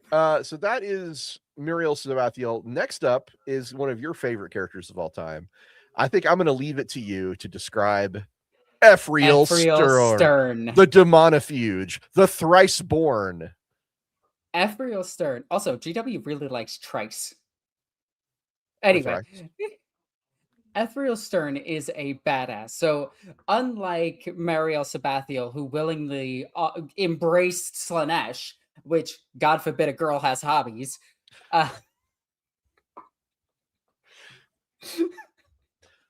Jesus, Alexis. No, Slaanesh. We just went over this. Ephrael Stern's the one that gave themselves over. For anybody who's listening to the show and can't see us, it is important to point out that Alexis has a Slaanesh tattoo. She's very proud of it. She's very proud of her tattoos for Slaanesh. So, yeah, when she talks about Slaanesh and, being willing, let's just say it's part of her thing. It's part of my charm. Oh, yeah. So Ephrael Stern was a Sister of Battle who is a heretical saint is her nickname. Now, one of her many nicknames. Her being a living saint is something that we need to explain. So, Ross, what is a living saint? Oh, dear Lord. Okay. So, the ecclesiarchy can anoint someone as a saint. They can say, you sir, or you madam, you have done so much for the Imperium that we're going to canonize you as a saint, and you will be celebrated and worshipped as one of the Imperial saints. A good example of this is Lord Solar Macarius, who conquered a whole bunch of worlds for the Imperium many thousands of years ago. His crusade went so hard and went so far that his men turned back rather than go beyond the light of the Astronomicon. And Macarius was then canonized after his death by the ecclesiarchy and said, you are now an Imperial saint. There are examples of saints who are not dead, but the fact that they're alive is not the reason they're called living saints. The fact that they're called living saints is because that they have supernatural abilities to remain alive or return from the dead. They can create miracles. They can inspire entire worlds, entire systems. The two examples that we have, one is Saint Sabbat of the Sabbatine Crusade. She's only in the novels by Dan Abnett about the Gaunt's ghosts, but she's a major figure in that series. Mm-hmm. And then there's Saint Celestine, who we could do a whole episode about, and I would like to do a whole episode about. We are going to mention her briefly in this one. Yes. But yeah. Briefly, living saints are... They are insanely powerful, capable of killing greater demons with ease. I'm not kidding. Like, during the fall of Cadia, Celestine fought four greater demons at once. Well, actually, I think they were summoned against her at once. And then she fought Abaddon after the Warp Stone was activated, and it messed up with her powers for a bit, and then she just got back up and stabbed him. Living saints are insanely powerful, but we have to make sure that people know the difference between a living saint, which has superpowers, basically superheroes, Imperial saints, which are pretty much dead superheroes, and then saints, which saints are just, well, they're just people given the title of saint, but they're not. It's usually for a sector instead of like the greater Imperium views this person as a saint. So saints are capable of significant supernatural effects through the power of faith, like returning from the dead, amongst other things. Now, the reason why we're saying this before we talk about Ephrael Stern is because Ephrael Stern is often called a heretic saint, because she can also create spontaneous supernatural effects, but hers are slightly different. They seem to be more warp touched and less faith based. But we're talking about some very edge case stuff here It's very gray area. I want to be really clear. This is not a case of reaching into the fridge and picking up a Pepsi when you meant to grab a Coke. Okay. This is like, I reach into the fridge to grab a Coke and I pulled out a Mr. Pibb and I'm like, well, this is still soda, but it's a very different flavor. Yeah. GW tends to go back and forth on how Ephrael Stern uses her powers, and this is very flip-floppy between editions. In some editions, she is classed a psyker. In other editions, she is not. She has Smite, which is a psychic power, but then in more recent editions, it's a different type of Smite that uses faith-based powers, because GW is more solidifying how faith is really important to the setting, versus in older editions where faith was directly connected to the warp. The lore on Ephrael Stern does change between like editions. The best thing I can say about Ephrael Stern is she has powers and abilities that are similar to Warpcraft, but are not technically of the warp, which is I know it's very vague and nuanced, and I apologize in advance, but this is one of those characters where the best I can do is just give you that generality and let you make up your own mind. Okay, so with all of that said, Ephrael Stern was once captured and tortured by a demon, along with all of her other battle sisters. The battle sisters, each one by one, died or were killed simultaneously. I can't really remember exactly what happened to them, but they all poured their faith into Ephrael Stern, who lived and went Super Saiyan. I'm not kidding. She turned gold and her hair goes up. She literally turned Super Saiyan, and she defeated the demon. From then on, she went on a whirlwind of an adventure, meeting potentially a half-elf, which is never confirmed by GW, but he's considered an outsider to every other Eldar. Are you talking about Kaiganil? Yeah. Okay, Kaiganil is definitely an Eldar. He's not half Eldar. Okay. Yeah, but it's really weird how they beat around that bush of him being an Eldar. But he's considered an outsider amongst his own kin. I like just having a twink and a redhead, running around. It's really fun. Ephrael Stern is of the Order of our Martyred Lady, along with the vast majority of characters for Games Workshop back in the day, because again, Sisters of Battle of the Order of our Martyred Lady are basically the Ultramarines of Sisters. They were the poster girls of it. I would say pinup girls, but that's just hilarious. Instead of poster boys, the pinup girls. Anywho, I'm gonna make a slight joke out of that. I actually like that. I think that's cute. Yeah. It's a little reductive for the sisters, but at the same time, poster boy is a little reductive for Space Marines. So I'm not a woman. I'm not going to say that this is okay, but it's up to you. But it's fine. I like it. I think it's all right. So Ephrael Stern has died a couple of times and has come back. She's really good at that. That's why she's called the Thriceborn. Yep. There's so much to this. She hunts chaos as a hobby. She somehow found one of the most random stories with her in it is she somehow found Yvraine, which Yvraine is in a craft world. Well, so Kaiganil has connections to the Harlequin and can guide her through the webway, which is how she gets to places. So normally I would say it's thanks to him, but he wasn't involved in this story.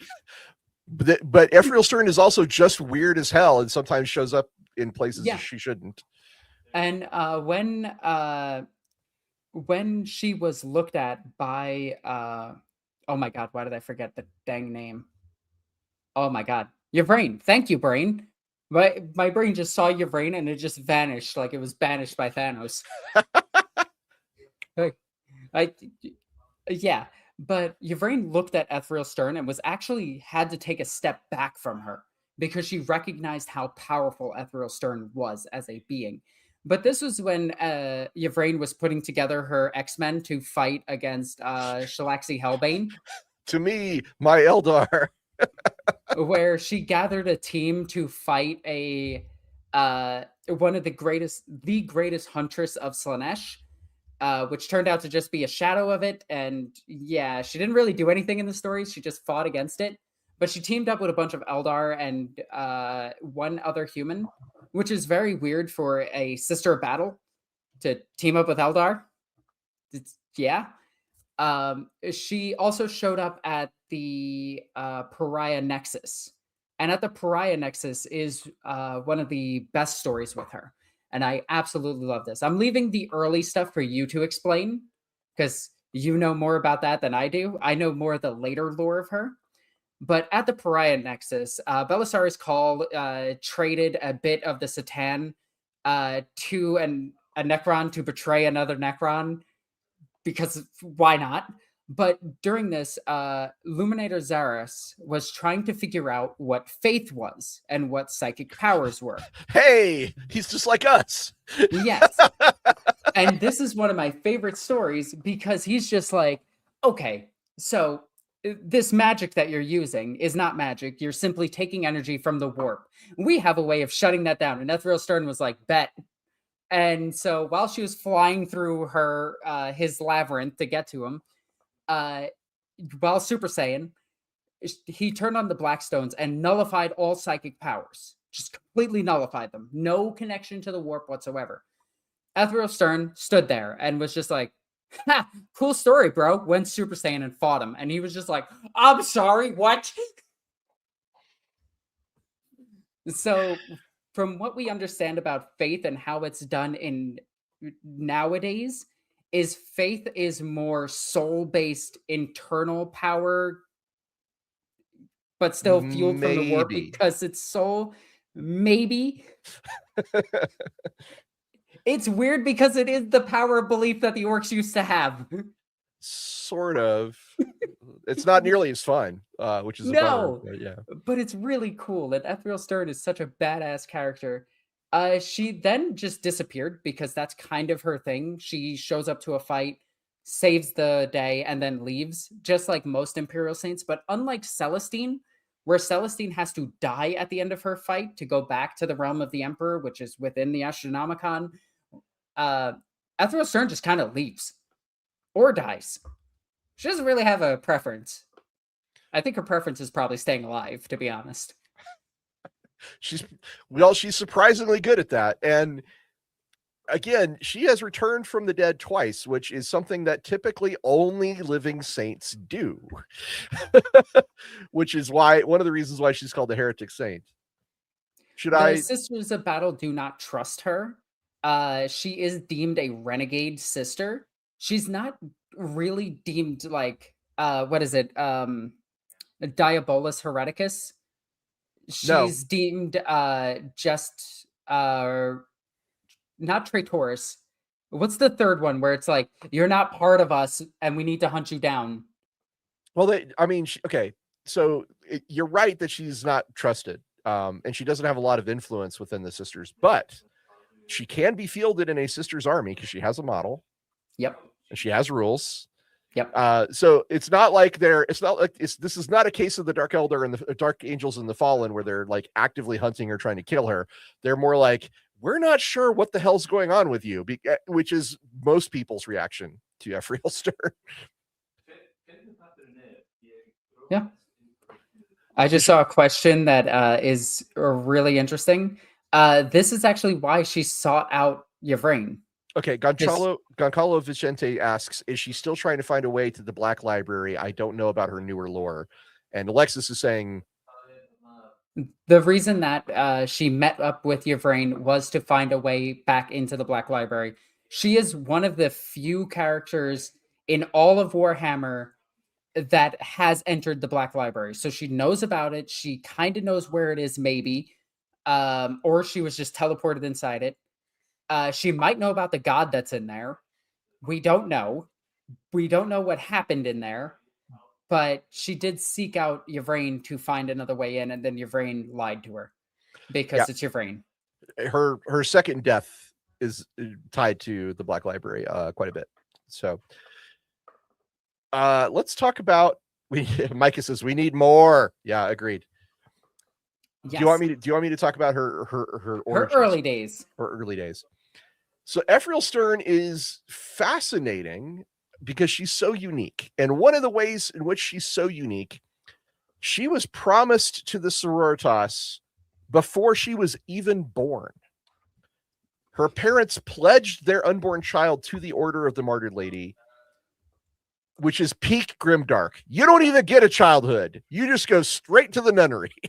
Wait, how'd they do that? Did they off themselves? Because only orphans go to the Schola Progenium. As I said, she's a very unique character, and Well, this is one of those unique cases where she was given to the sororitas before she was even born, before her parents even died. This is very clear. It's very clear in the lore that this happened. So I agree with you. This is not how it's normally done. Yeah, you know what? Fringe cases are fringe cases. She is the most fringy of the fringe cases. So Ephrael Stern promised to the order before she was even born. Peak grimdark. Did they even know they were having a girl? Funnily enough, she was raised on the planet Antigone, or I'm sorry, Antigone's harbor.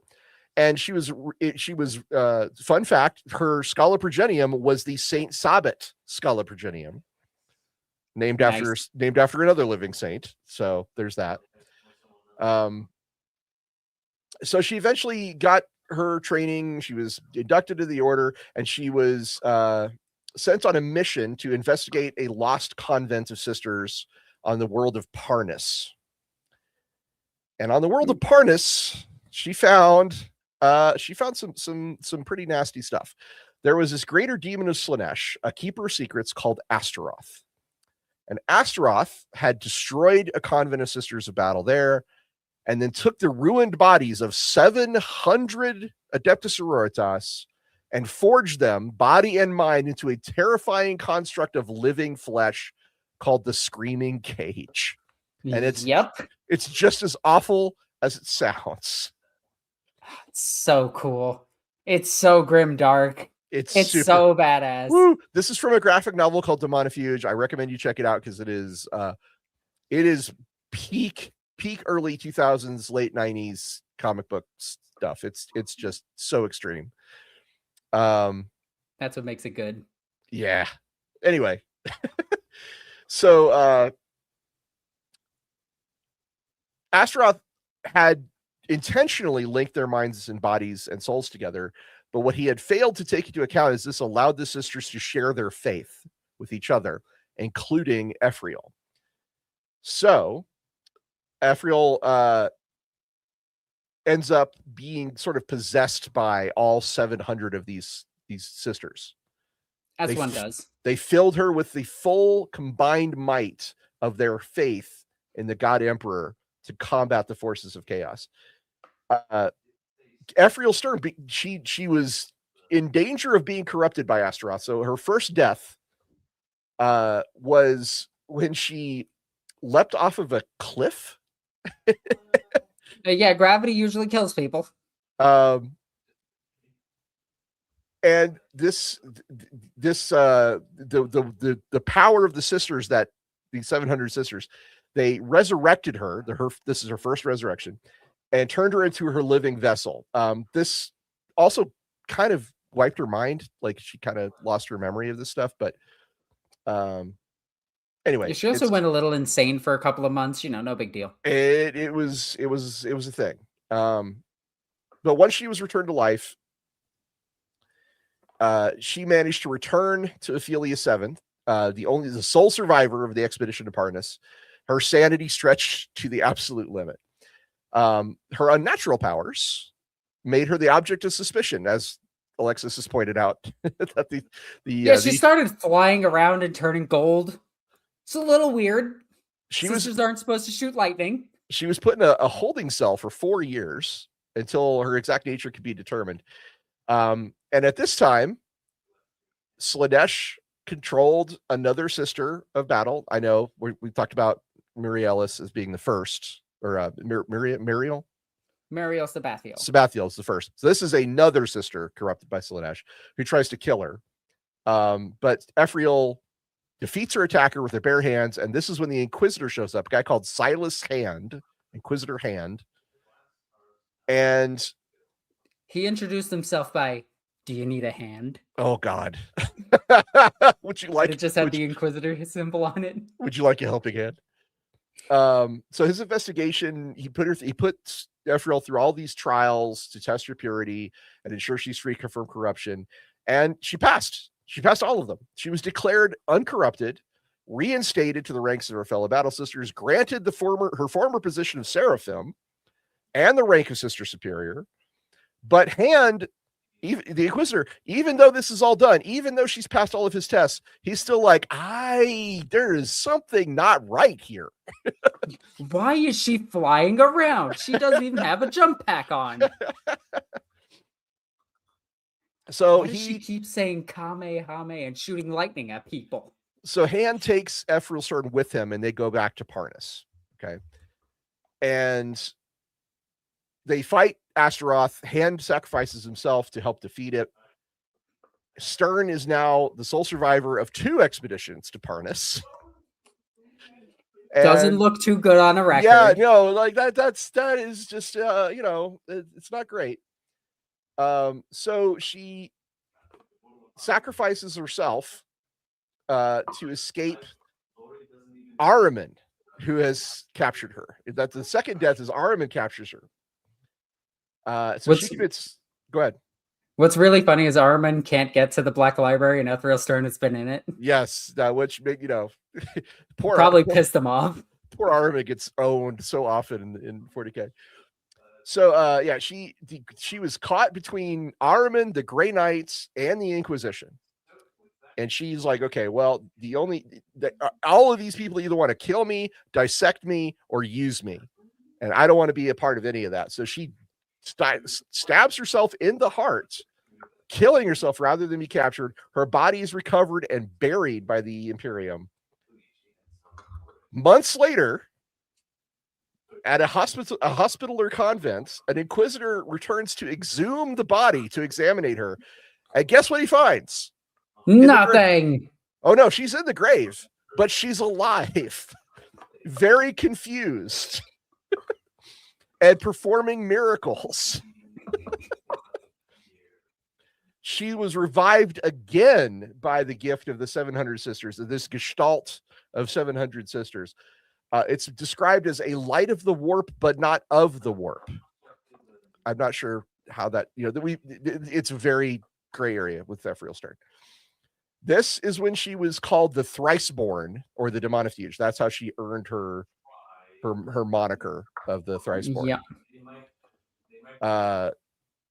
Some people believe that Stern may be actually stronger or more powerful than St. Celestine, which is interesting.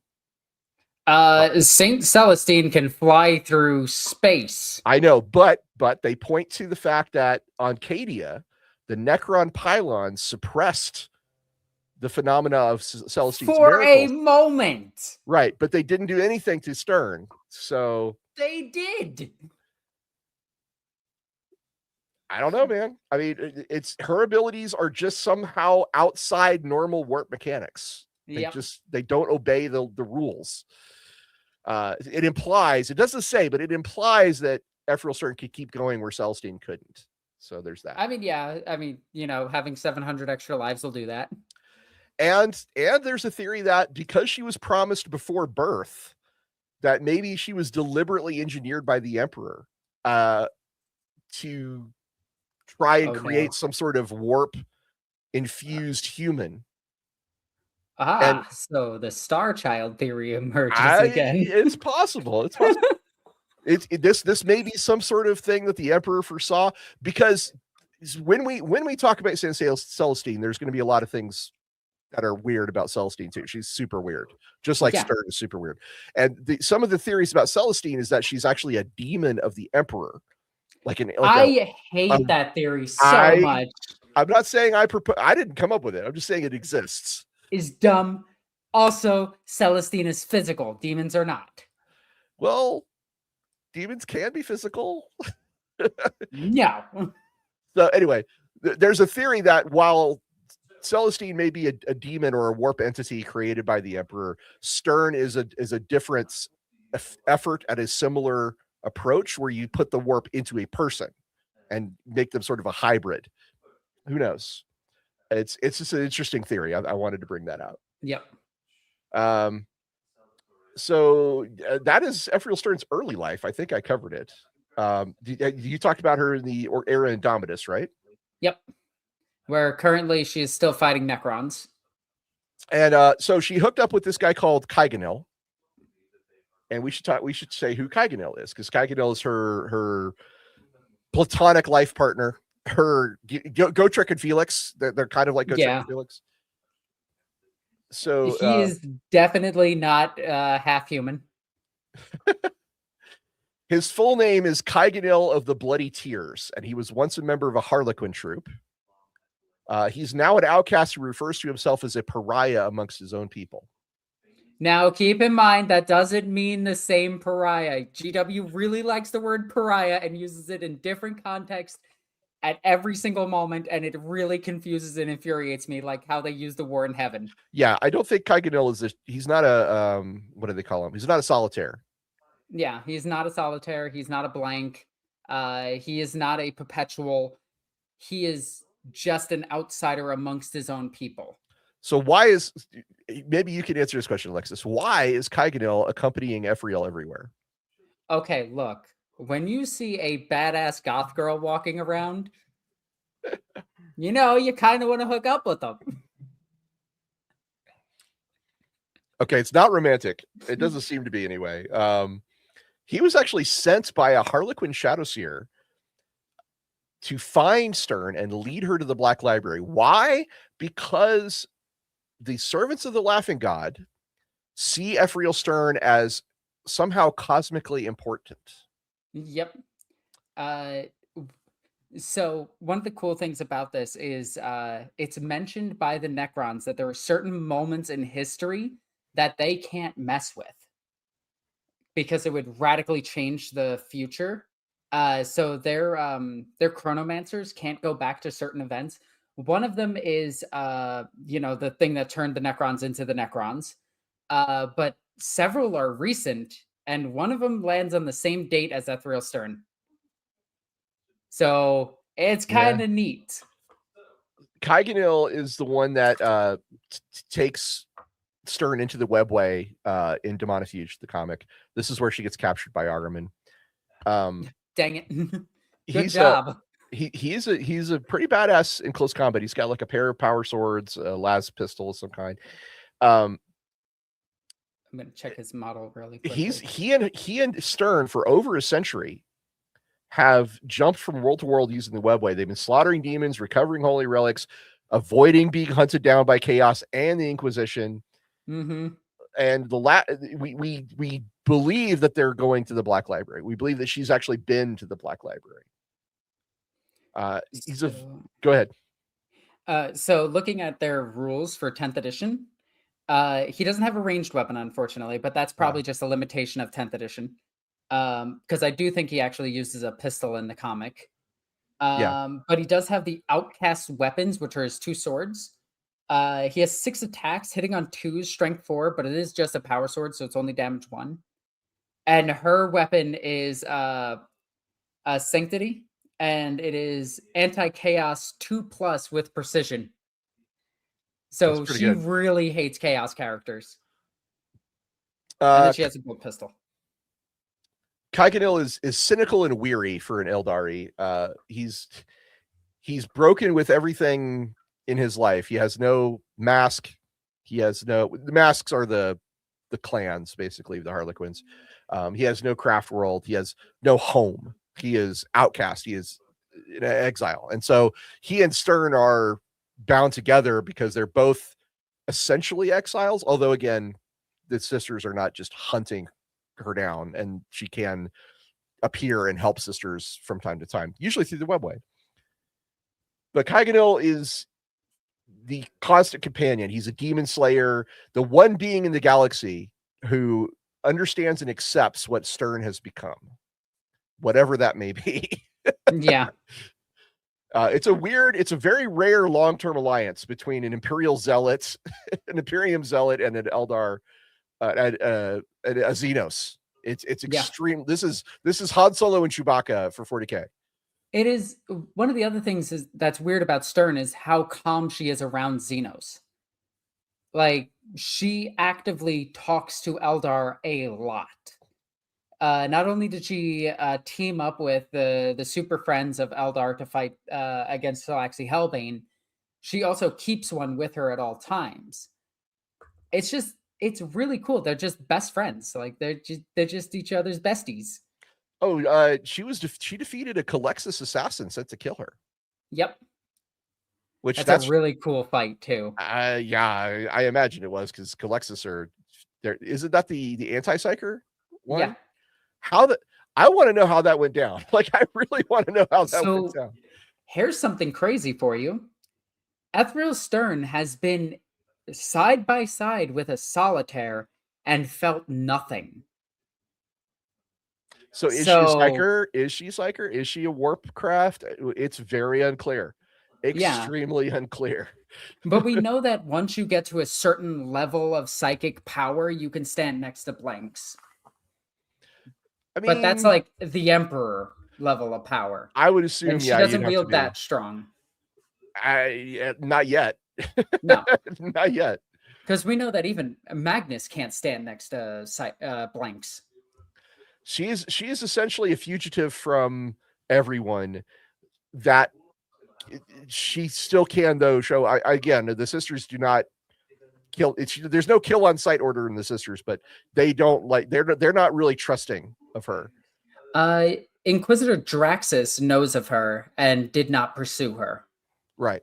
Well, but she's Ordo Xenos. Given what's happened to a couple of Inquisitors that have tried. Yeah, you just don't want to. I don't know. Like it's honestly her powers and abilities and her association with the Xenos. If you were an Inquisitor, you would be very confused as to which Ordo should be the one. Yeah, like which one goes after her? Is it Hereticus because she's technically a heretic? Is it Xenos because she's with the Xenos? Is it Malleus because she's involved with all this chaos stuff? Who knows? Maybe that's one of the reasons why she's avoided being captured again. Is that they can't coordinate. They can't figure out what to do about her. Oh, and her ability is called Holy Judgment.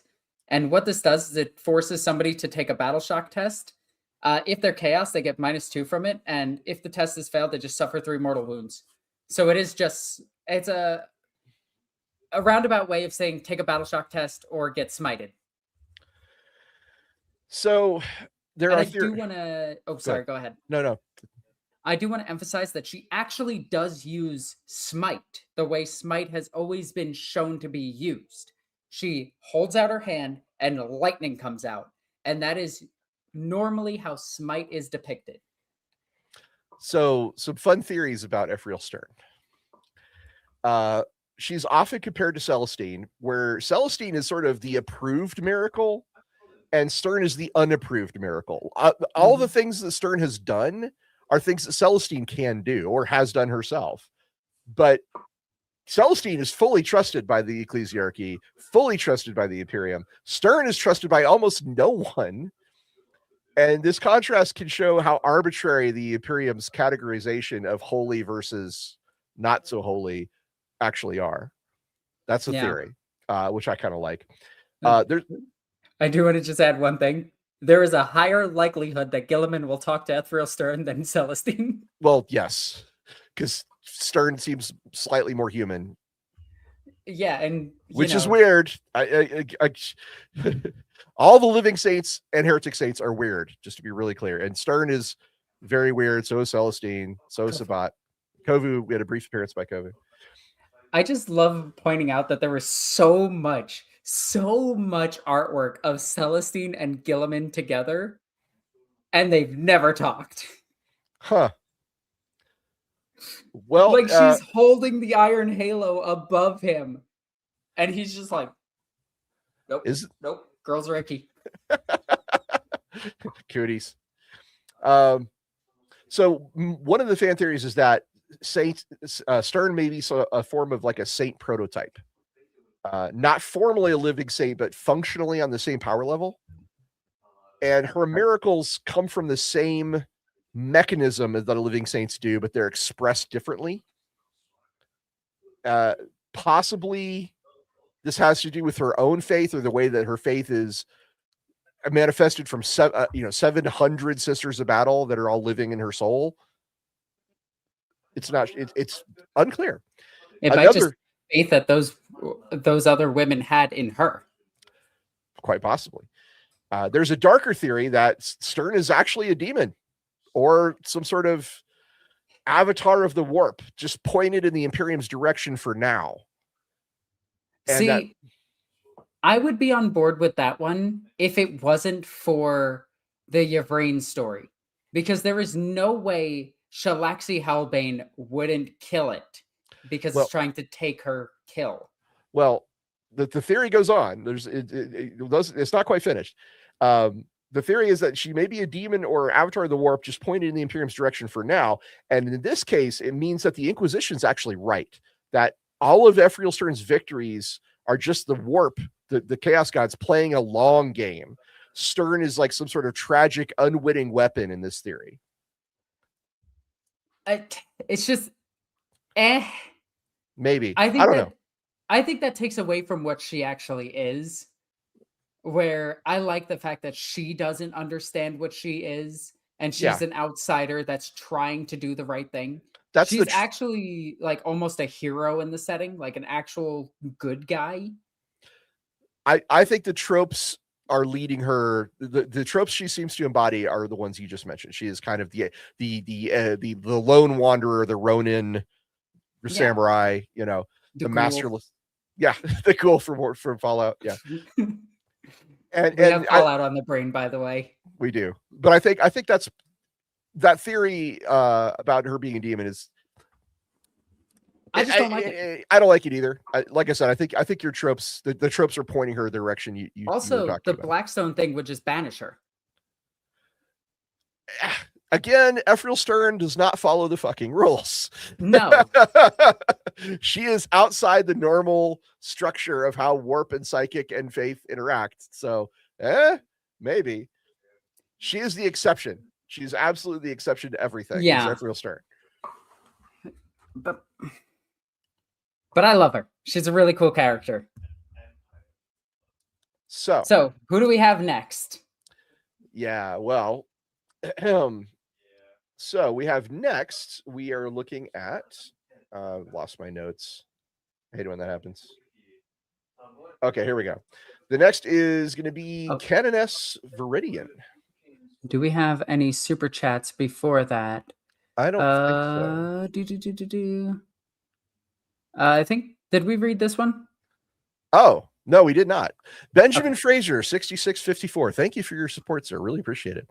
Do ordinary, meaning dead, saints ever intercede from beyond to perform miracles in response to mortal petitions, like how they're supposed to work IRL? The answer is not really, but kinda, because Sisters of Battle and other members of the ecclesiarchy will carry relics of saints into battle. They'll carry reliquaries with like the bones of the saints, and there will be miracles and things that occur around those reliquaries. Mm-hmm. It's not like a Force ghost. It's not like Obi-Wan Kenobi showing up and be like, and now this. Instead, it's more like, because I had the relic of Saint Petronius, I was able to withstand the attack of the alien psyker, that kind of thing. Yeah. There's a really good Hammer and Bolter episode on Warhammer Plus about this, where they're standing around a statue of, I think it's Saint Katherine. And it's just a statue of her, and a sister dies next to it. And as another sister is about to die, that sister gets turned gold. Again, you're going to hear gold light a lot because that's kind of the whole Imperial thing. Somebody at GW is a huge Dragon Ball Z fan. She turned gold. She got up. She banished all the cultists, and then she died. So again. Yeah. So it kind of depends on like what relics they have. I still think it's really funny that there is a book where Celestine sees her own dead body and they're just parading it around. It's got to be super awkward for her. Yeah. Like, that's my bad side. Oh, dang it. I think Celestine and Lucius are the two beings in 40K that have come back from the dead the most often. Yep. And Karn, if you don't count him getting retconned. He died by getting run over by a rhino. Yeah, but thank you for that question. That was a good question, and I'm sorry we almost missed it. So thank you. Yeah. Good on you, Alexis, for catching that one. Heck yeah. See, I know what I'm doing sometimes. So now we're going to talk about Canoness Vidian. Vidian is the iconic Canoness. She is the one on the cover of the second edition. That's her right there. She's the John Blanche illustration. Look at this, chat. This book is ancient, and I have one in nearly perfect condition. I am so happy about this. I am this jelly. Took forever to get. So jelly. So jelly right now. Anyway, so that's Canoness Vidian. She is the iconic John Blanche portrait is of this character. Weirdly enough, in that book, she's not mentioned. No, they she waited didn't get later. she didn't get a name until like much later. Like I think she's always had the name, but she never had like, actual lore until very recently. Well, why don't you keep going? What is the lore behind Canoness Vidian? So, as somebody that owns a whole bunch of the comics on the shelf back there, her lore is pretty much I don't want to say it's standard, but it is very, very much in line with just a standard Canoness. She fights chaos, she kills stuff, she kills a bunch of heretics. The comics are very kind of bland. I'm not going to lie. I was really disappointed with them. She's an exemplar of purity and dedication and features prominently in the comics. Not a lot less to say about her. Unfortunately, she is one of the few sisters nowadays that still wears high heels. She is, I think, the only Sister of Battle that currently wears high heels. She does have a very hard to get miniature that is fine cast, and I hate it. And I have 3 of them. Now, the Sisters of Battle comics do have many characters that are interesting. Vidian is just kind of not super interesting in the comics, but she is the ideal of the sororitas officer. She has a really funny moment though, where a cultist is trying to convince her of joining chaos, and he goes on this giant spiel about it, and it's like a couple of panels long, and then her response is just no, and blast him in the face. So there are some funny moments in the comic, and I absolutely did enjoy the comics. It's very much a safely written comic series where they can't have too much happen. Well, if you want to check these comics out, it's a series called Sisters of Battle. It's published by Marvel, and it takes place on the world of Siscia. Siscia. They really named the planet Sissy. That's how I feel like it's pronounced. Anyway. I know. That's how I read it too when I first read it. And I was like, oh, cool. Did a guy write this? Yes. Well, all right. The protagonist of the comics is Novitiate Gita. Gita is a novice on her first real combat deployment, and she's assigned to Vidian's task force as a test of her readiness for becoming a full battle sister. And the story is told largely through her eyes as she reacts to the brutal reality of a war zone, as opposed to the controlled environment of the Scala and the convent. And Gita, over the comics, she learns to cope with her terror, her awe at her superiors like Canoness Vidian, and the moral shock of seeing demons and warp-tainted heretics up close. That would shock me. That would shock the hell out of me too. And then the real question that the comics ask is whether she can internalize the absolute faith that her order demands without losing her individual conscience, and whether she can live up to the standard that Vidian represents, because Vidian is the iconic standard of what a battle sister should be, when the mission inevitably goes very, very wrong. I will say, out of the comic book series released by Marvel, Kulgur is probably the silliest, because they have him jump and rip the head off of Chiton. And that was a bit weird. And I mean the Chiton, the demon engine Chiton, not the Satan, even though those are very closely spelled. because GW loves anything that translates to Satan. But yeah, I think that one was the silliest. The Dark Angel one was really good, though. Well, there are a couple of other characters we should talk about from the comics. And this is, hey, you will probably not get comic book characters on any other podcast. That's how you know you're listening to a high quality artisanal show about Lorebeards 40K, because we're gonna talk about everything. We're gonna talk about the comic books too. There's a character called Sister Superior Cassia. Go ahead. The artwork in the comics is actually like super good, though. I really, really, really like it. They capture the feel of the Sisters of Battle very well. So Sister Superior Cassia is another character. She accompanies Vidian on her journeys, and Cassia is sort of the middle layer of Sororitas leadership. You got the Canoness up here, you got the Novitiate down here, and in the middle is the Sister Superiors. They are essentially the squad sergeants of the Sisters of Battle, kind of like a higher ranking nun, but not quite a prioress. Anyway, so Cassia, she sounds a lot like the Navigator, I want to say. I think that name is also Cassia. Yeah, it is. It's very similar. If it's not the same, but it's similar. Okay, anyway, I can't remember. Thanks, brain. Cassia is also the instructor. She's the one who teaches Gita a lot about how to be a sister, how to be, disciplined advance, close range bolter fire, relics and litanies, obedience to the Canoness's commands. These are the things that Cassia gives to Gita. She's kind of your archetypical sergeant if your sergeant was also a nun. So just standard military nun stuff. There's also an interesting fun fact here is that part of the group on Sisia, the planet, is accompanied by Sister Dialogus Heda. Heda is their specialist in language and scripture.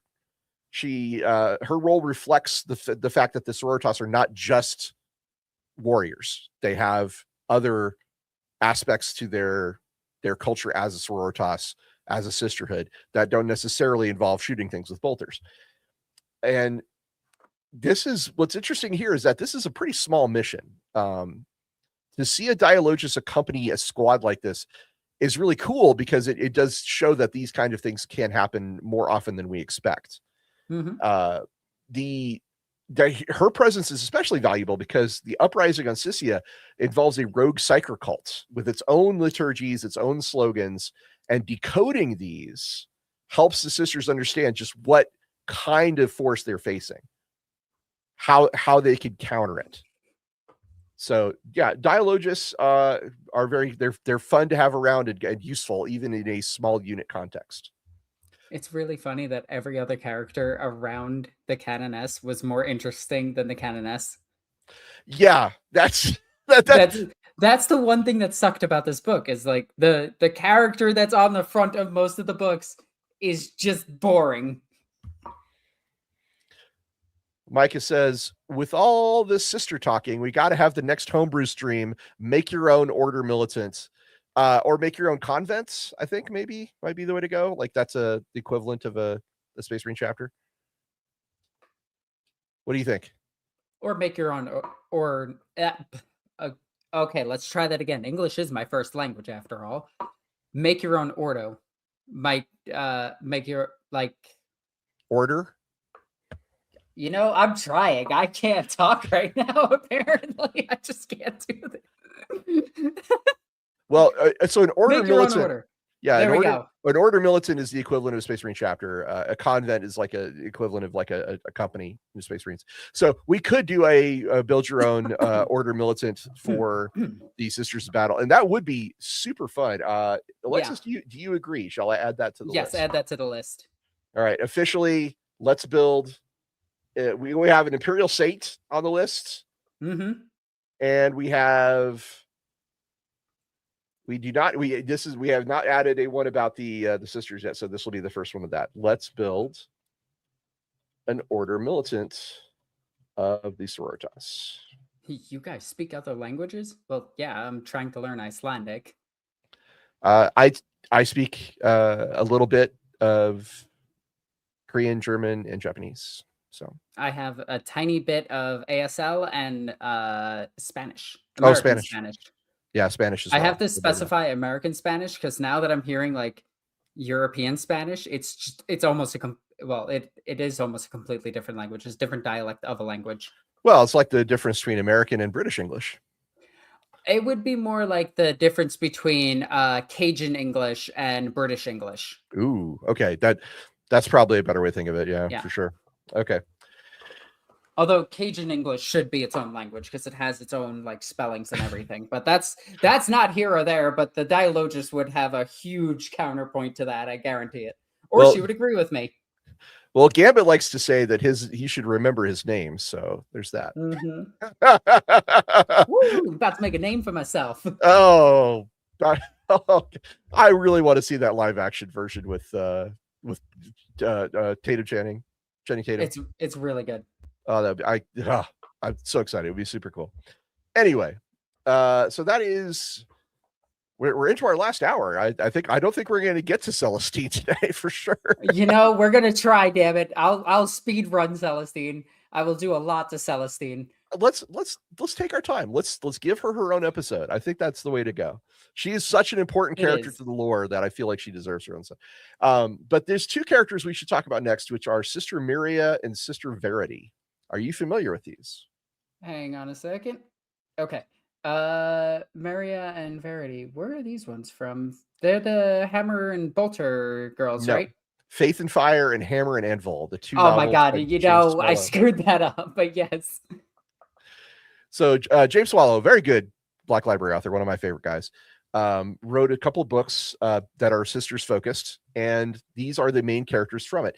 Muriel is a Celestian of our Martyred Lady, and Verity is a sister hospitaller who serves as Muriel's moral and emotional counterpoint.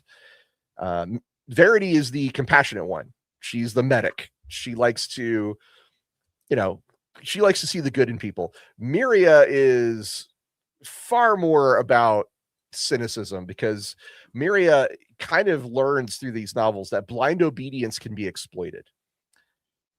Now, she doesn't lose her core devotion to the emperor or anything, but she learns that there is corruption inside the ecclesiarchy, and that should never be discounted, even though the ecclesiarchy and the sisters are very tightly bound together. They always try to say there's no corruption in the sisters. It's a kind of a running theme, to be honest. Well, to be fair, there's far less corruption in the sisters than there is in the ecclesiarchy. Yeah, and way less Sisters of Battle fell to chaos than Space Marines. Yeah, well, I mean, the Horus Heresy proves that point. Yeah, pretty well. So yeah, I think that's fair. Anyway, so these two characters kind of humanize the sisterhood. They show that trauma, doubt, and friendship exist behind all the power armor, behind the litanies. There's what you see on the surface of the Adeptus Sororitas, but Muriel and Verity show you what's underneath. And I think that's what's really interesting about those books.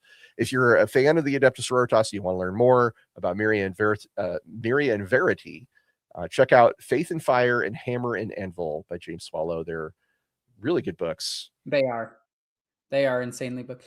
Isn't one of those the book that has the synths in it? I'm not sure. Where they're not, they're a whole group of humans that are 1000% just synths from Fallout. It was made before Fallout 4. I will specify that. But they have this like switch inside their brain where they can go crazy and kill everything, or they can just not. And then they use the people to fight the ones that were corrupted. It was a great book. Well, Hammer and Anvil takes place on Sanctuary 101, which is where the Necrons are first encountered. So possibly. Maybe. I don't know. You should check that out. By the way, Sanctuary 101 is the canonical first encounter between the Imperium and the Necrons, although that almost certainly is not the actual one. It's just it's the first recorded officially. Is that the first recorded prior to a retcon? I know. Yeah. Well, there's so many retcons with the Necrons. We never really know for sure. Yeah. Anyway, that's why I love them. Faith and Fire. If you want a plot synopsis. Oh, I love her. Muriel is disgraced when a powerful psycho criminal called Taurus Vaughn escapes her custody. during the transfer from a black ship. And this means that Miria, to redeem herself, she leads a small force to recapture him. And then she uncovers that the ecclesiarchy was going to use this escapee to activate a Xenos artifact to revive the emperor. And as one does, and possibly, cause some sort of catastrophe that would have doomed the entire world. So remember when we were talking about Sathanos or Sathano, yes. and how, possibly her convent did something wrong or bad. One of the theories is that her convent was like part of the Recongregator faith, which believes that attacking the Imperium is actually like a good thing because it strengthens. Yeah, because it strengthens the Imperium. Yeah, it's possible that may be. So this is, examples of corruption inside the ecclesiarchy are often like, paved with good intentions. I want to resurrect the emperor, or I want to make the Imperium stronger. Just it's the means by which they go about these things that causes them to become horrible. Just a little crazy. Well, the Imperium in general is pretty horrible. So yeah, it is very crazy. It's absolutely. They are the protagonist of the setting. So a lot of times we see like, keeping the Imperium around, defending the Imperium is a good thing. It's really questionable whether that's true. In fact, we had a show recently, somebody pointed out that the Imperium is actually the 40K version of Skaven, and I thought that was hilarious. It's such a good idea though. Right? Like I hate either that or the Emperor's Nagash is also one that I really like. Where his whole death cult and everything and the 1,000 psychers a day are actually just a payment to keep him in reality. I don't know. I love those ideas. I think they're very silly. It's pretty wild. I get a kick out of it. All right. So anyway, so that was. Are we up to St. Katherine? Yes, we are. All right. So go ahead. I will take a back seat. St. Katherine is a character that is constantly referenced in Warhammer 40K. And weirdly enough, I don't think I ever read any of her source material. I have read that she predates Celestine, but also Celestine in one book predates her, which is, again, 40K not knowing timelines. But there is a theory that St. Katherine and Celestine are the same being. So that's a whole can of worms there. But St. Katherine is very similar to St. Celestine, where she does have the golden armor, magical powers, and yeah. Where was she? She's the... Oh, where? Oh yeah, she's another saint of the Order of our Martyred Lady. Why are the saints? Because they're the Ultramarines of the Sisters of Battle. Yeah, they really are. Because like I was looking at another character that we forgot to add to the list, and I'm trying to get notes for that for right after this one. So I did get distracted. I will apologize for that. Because we did forget Junith, who's super important. Okay, well, I could take over Katherine if you'd like. Yes. Okay.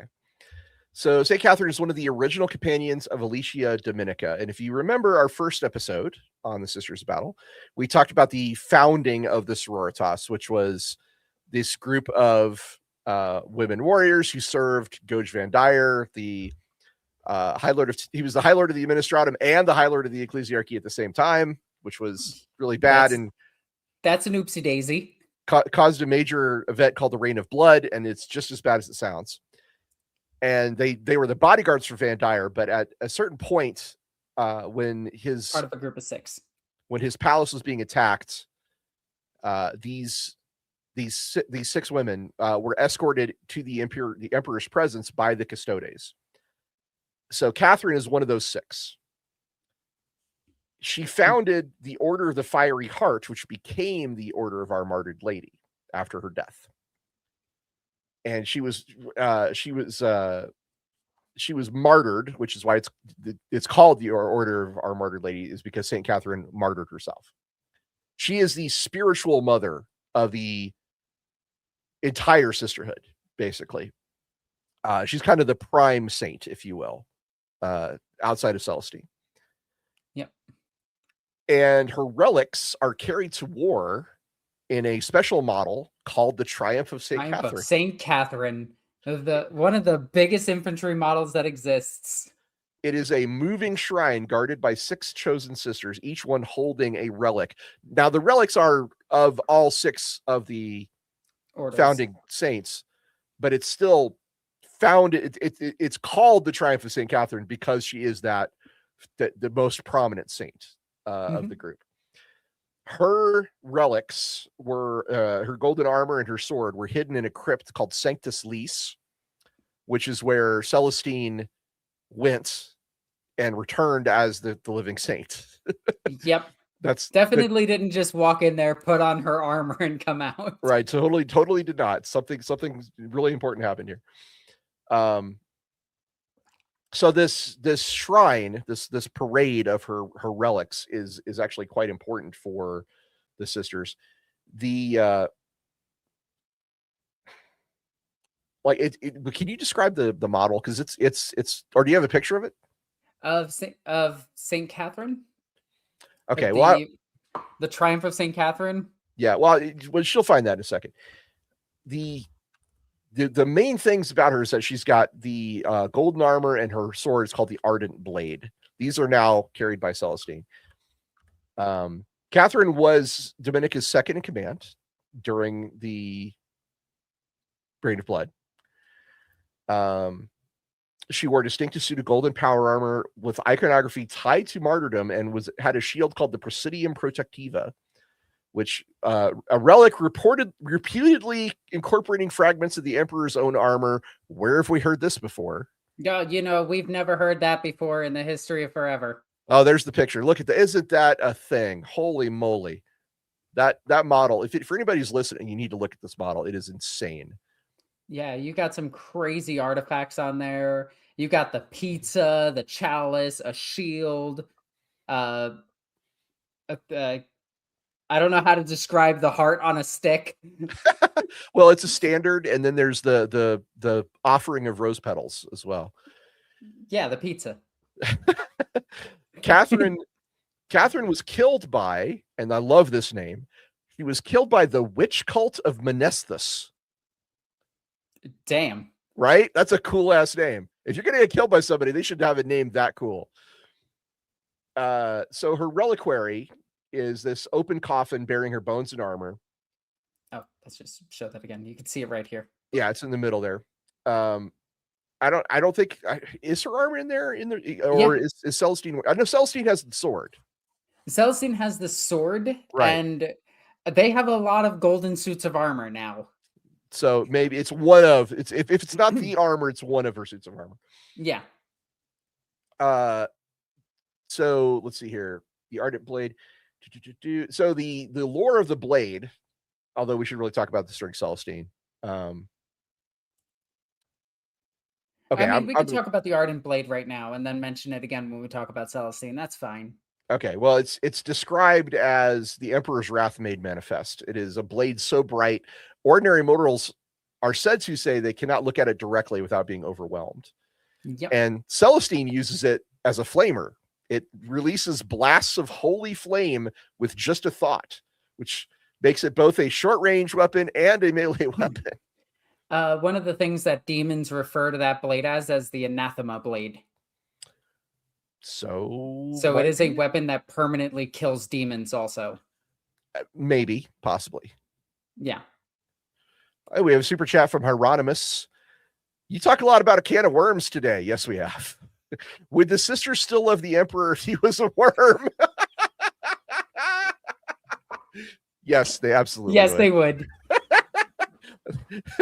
They would proclaim themselves the brides of the worm. Oh my God, Earthworm Jim would be seen as an icon for them. All right, so that's the blade. So the whole formation of this is a single unit on the battlefield, I should point out. It looks like a whole squad, but they act as just one thing all the time. What's also weird is this one unit can join another unit, and it gets even crazier. So the sisters that are part of this procession, they're all from an order called the Order Pronatus. This is the Relic Keeper order.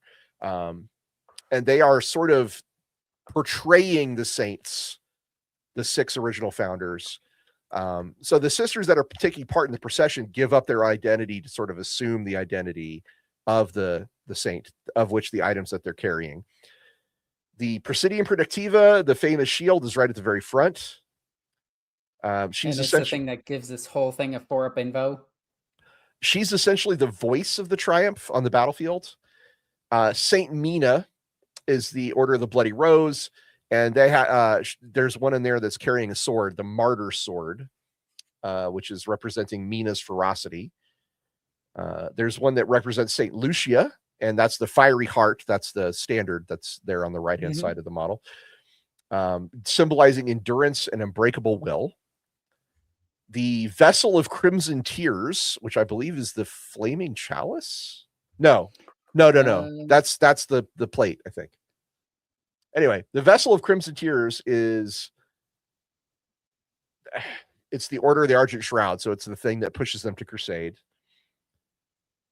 Then there's the Censer of the Sacred Rose, which is the thing on the very front right, which is the little it's a little incense burner, basically, on a chain. And it's supposed to soothe doubt and sharpen discipline, as Saint Arabella did. And then there's the icon of the Ebon Chalice, which is definitely the one, the flaming cup there that's being held. And that's the Saint Dominica. Is tied to doctrinal purity and faith. So the escorting sisters they're effectively choosing to martyr themselves by giving up their identity and becoming these saints in the Triumph. It's seen as a immense honor, but the procession constantly marches to battle. Like, it always goes to where the fight is, because probably because the Argent Shroud is a big part of it. Yeah. Let's just walk directly into the heart of the battle. But weirdly enough, this works, though. In the book Plague Wars, one of the only things that actually breached through Mortarian's defenses was the priest on a battle train of other ecclesiarchal nonsense. And Gilliman was just sitting there like, how is that working? How is that? Go support them. I don't know. It's working. Go. Somebody tell me how that works. So yeah, the procession goes on, just is a constant parade. And when one sister dies, they choose another from the Order Pernatus to take her place. This is kind of like a ceremonial path of redemption that is separate from a Sister Repentia. Sisters Repentia are more about the personal redemption. Like, I did something bad, I need to make up for it, I need to fix it. And that's what Sisters Repentia are. This is more about, like, I want to do this for my sisterhood, for my convent, for my order. It is a way to redeem the mistakes of a group rather than an individual. But it is also very much a way, this is also basically, it's a death sentence, because you're doomed. When you join this procession, you're gonna die. But in your death, you might inspire others, as you yourself may have been inspired by either the stories of the saints or seeing the triumphs yourself. So there's a book called The Triumph of St. Katherine, which expands upon all of this. That book, oh my God. I don't blame the writer for this at all, but that book has one giant flaw in it that annoys the piss out of me. And that is the book Mark of Faith is all about a sister of battle who is burned with an Imperial Aquila across her face, going across the galaxy trying to find the Presidium Protectiva. And then the book Triumph of St. Katherine comes out and it has it. And it's not the same girl. It annoyed me. Are you saying that there is a conspicuous lack of continuity across Black Library novels? Oh, perish the thought. The worst part is this is supposed to be a sequel. It just completely doesn't even mention the past character. But I digress. I do want to talk about some of the rules for this model on the tabletop, because they represent the lore very well. The Triumph of St. Katherine has the ability to pick any 2 aura abilities, an aura being an area effect around it, that affect all of the sisters around it. And each of the models modeled there have a different ability. So you have things like the Fiery Heart, the Sacred Rose, the Ebon Chalice, the Argent Shroud, the Valorous Heart, and the Bloody Rose. And each one of them have their own unique ability. For the Fiery Heart, you get +2 to your movement and +1 to advance and charge. This is the one that's typically picked because it's one of the best. For the Sacred Rose, friendly Adeptus Sororitas units within 6 inches of this model can reroll battle shock tests. That one kind of sucks, unfortunately. Simulacrum of the Ebon Chalice. Aura maxing. Yeah, God damn it, Victor. Victor chimes in to say, are we aura maxing? God damn it. The Ebon Chalice is when a friendly Adeptus Sororitas unit is within 6 inches of this model. It can perform an act of faith twice per phase instead of one. That's really good if you could build up your miracle dice. Then we have the Argent Shroud, which is while the friendly Adeptus Sororitas unit is within 6 inches of this model, each time a model in that unit makes a ranged attack, you can reroll wounds of 1. So pretty good for just killing off enemy units with ranged weapons. That one's also not really taken too many times. Valorous Heart is while a friendly Adeptus Sororitas unit is within 6 inches of this model, they have Feel No Pain 6+. That is the one that's taken because a 6+ Feel No Pain to shrug damage is amazing. And then Petals of the Bloody Rose. This is the pizza. While a friendly Adeptus Sororitas unit is within 6 inches of this model, improve the armor penetration characteristics of the melee weapons equipped by that unit by 1. This is also the one that's primarily taken. This is the best. The Fiery Heart and the Bloody Rose are the best ones, in my opinion, because how you want to run this thing is actually start moving it to the mid board and have all of your sisters around it like an actual parade going to your opponent. It's really fun. Or you sit it in the back and just have one girl in range of the 6-inch aura and you play like I don't want to say a bitch, but you play like a bitch. But anyway, that's the Triumph of St. Katherine and St. Katherine. Well, the last thing I want to say about this is that the Triumph is a continually renewed living pageant of Sororitas's history. It's got Katherine's bones at the center, surrounded by 6 living sisters who all embody the 6 founding saints, and they drag their shared legacy right into the teeth of the Imperium's foes on every battlefront they can find, which is one of the chat says that goes hard. Micah points out that it really hard. Does. It's just metal as hell, and I love it. oh, that's our notes. Ignore that. Please ignore seeing our show notes. And also me trying to spell characters' names correctly. Do we have any models to look at this week? We do. I can get those up as you talk about the next character. Well, the next character would be Saint Celestine, but instead, there is one more. Okay. I do want to talk about Junith. So why don't you talk about Junith? So Junith is a girl that's on a band, which is a really cool model itself. I absolutely love this thing. Let me see if I can get an actual picture of her, because describing her is weird, because trying to describe what an abeyant is with a heavy flamethrower on it is awkward. That picture's tiny. It's an anti-grav platform is what an abeyant is. Yes. It's like a little pulpit that flies around. But it's so cool. And what's her name? Right. Junith? G-U-N-I-T-H? Yes. There we go. Let's just do this. Junith Eruita. Yes. So she is the Canoness Superior. So for those of you that don't know, Canonesses, again, are another rank, and there are different ranks within Canoness.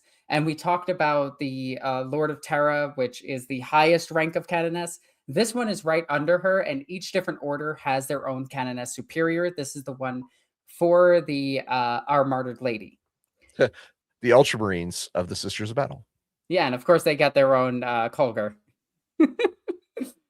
So she is crazy, like absolutely insane. She's so well known amongst the Sisters of Battle and amongst the Imperium that a lot of people give her some room, and enemies of the Imperium fear her. She's flying around on a giant abeyant. It's really cool. Also, abeyant is really fun to say.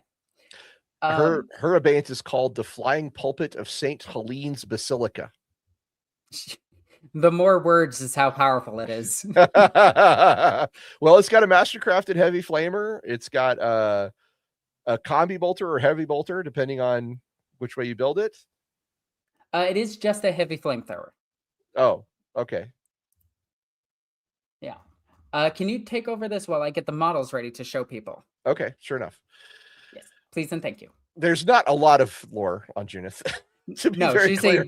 She's a brand new model. She has like 2 minutes of lore. But yeah, she is a canoness who flies around on this kind of sweet little flying pulpit thing. She's associated mostly with Vigilus, which is a particular battlefront in the era Indomitus. And this is where she kind of, her deal is that she likes stubborn, vengeful counterattacks. She is all about relentless refusal to yield, which is like every other 40k character is basically that guy. Unfortunately.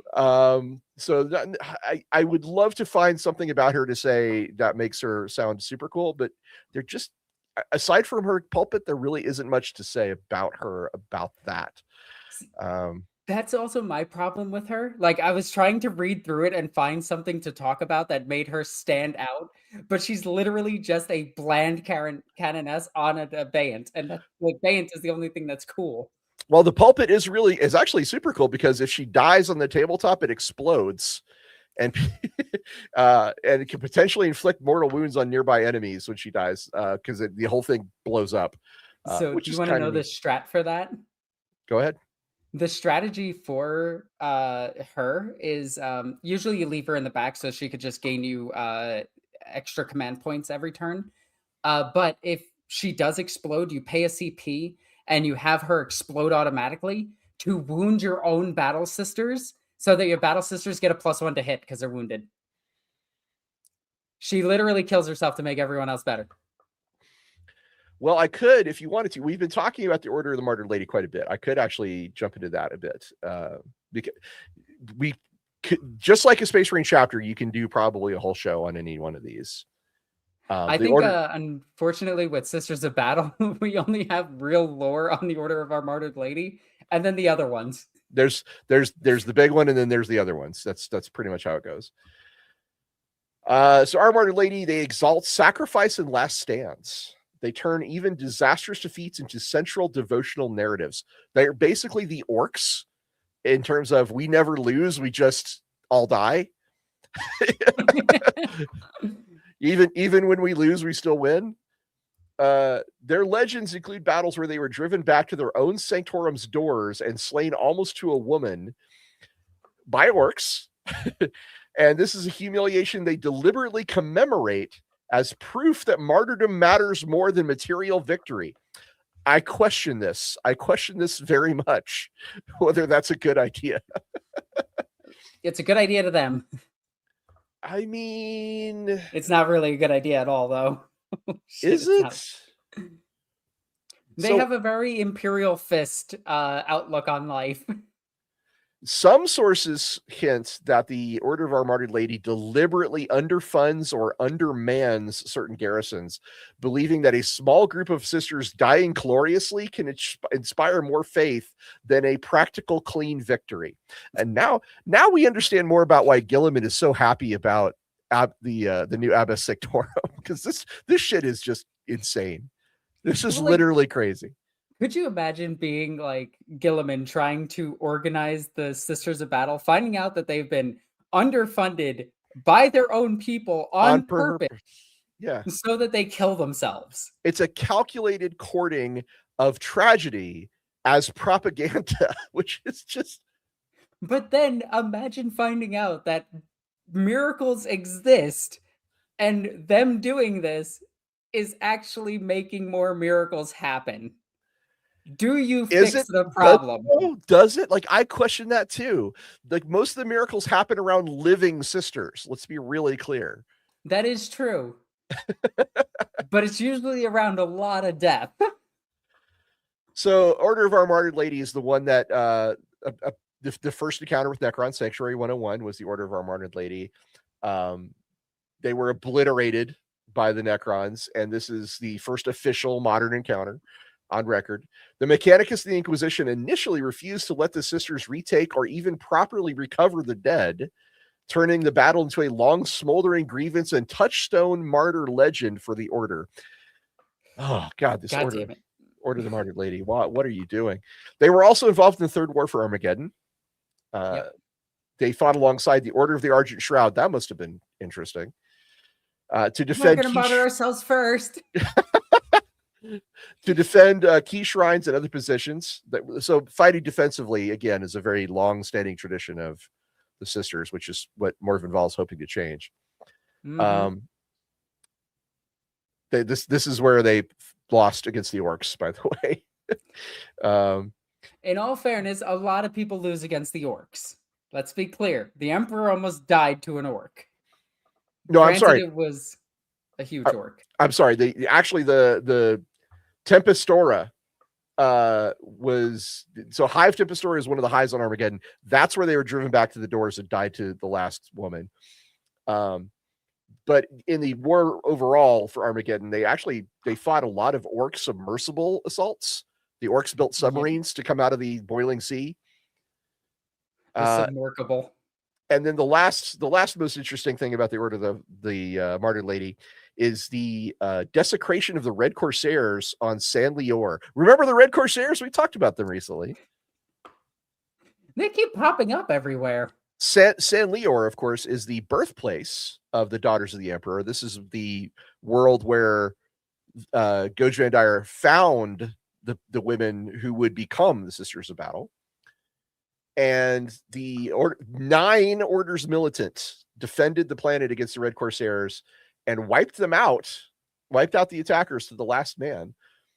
The battle... Again, last man. GW loves having one person survive. Well, I think they were completely wiped out, meaning every last man was wiped out. Okay, fair enough. And could have just said obliterated them. This whole battle reinforced San Lior's status as a pilgrimage world. It is steeped in blood, frankly, and myths and stuff like that. San Lior is a cardinal world. It's one of those places that the ecclesiarchy is like, this place is holy, not just regular holy, but like especially holy, super holy. Yeah. When you're ready, I do have the miniatures of this week to show. I think that covers Order of the Martyred Lady. Do you have anything you wanted to add to that? They're the Ultramarines. All of the books are basically about them. There's only a few books that cover the other orders. I kind of want some more books that cover other orders. I think that would be cool. And this is why it's very interesting that Morvenn Vahl is not Order of the Martyred Lady. She's Order of the Argent Shroud. It's really interesting to me that they're kind of charting a whole new course for the sisters by saying, yeah, that was the Order of the Martyred Lady is the past. The future is the Argent Shroud. Mm-hmm. Which I dig.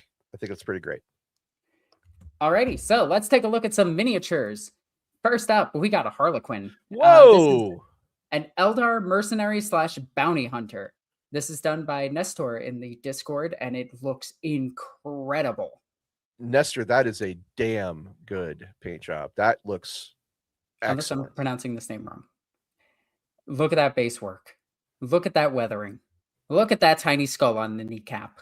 Look at the color patterns on his collar. I mean, this is clean. This is so clean. Well done. You can also see that it's a mask. I really like this. I like that it's a mask. Oh, badass. Beautiful. 10 out of 10. No notes. This is... Let's get that back up because I have to constantly switch screens to do this, so my apologies. This is done by... Oh, God, how the heck do I say that name? Druzhina? Oh, Druzhina Quaisian. Yes. Yes. Druzhina he's a member who often comments on our videos. This is really cool. I really like some Silver Space Marines. There's not enough of these guys. Isn't that a Space Wolf?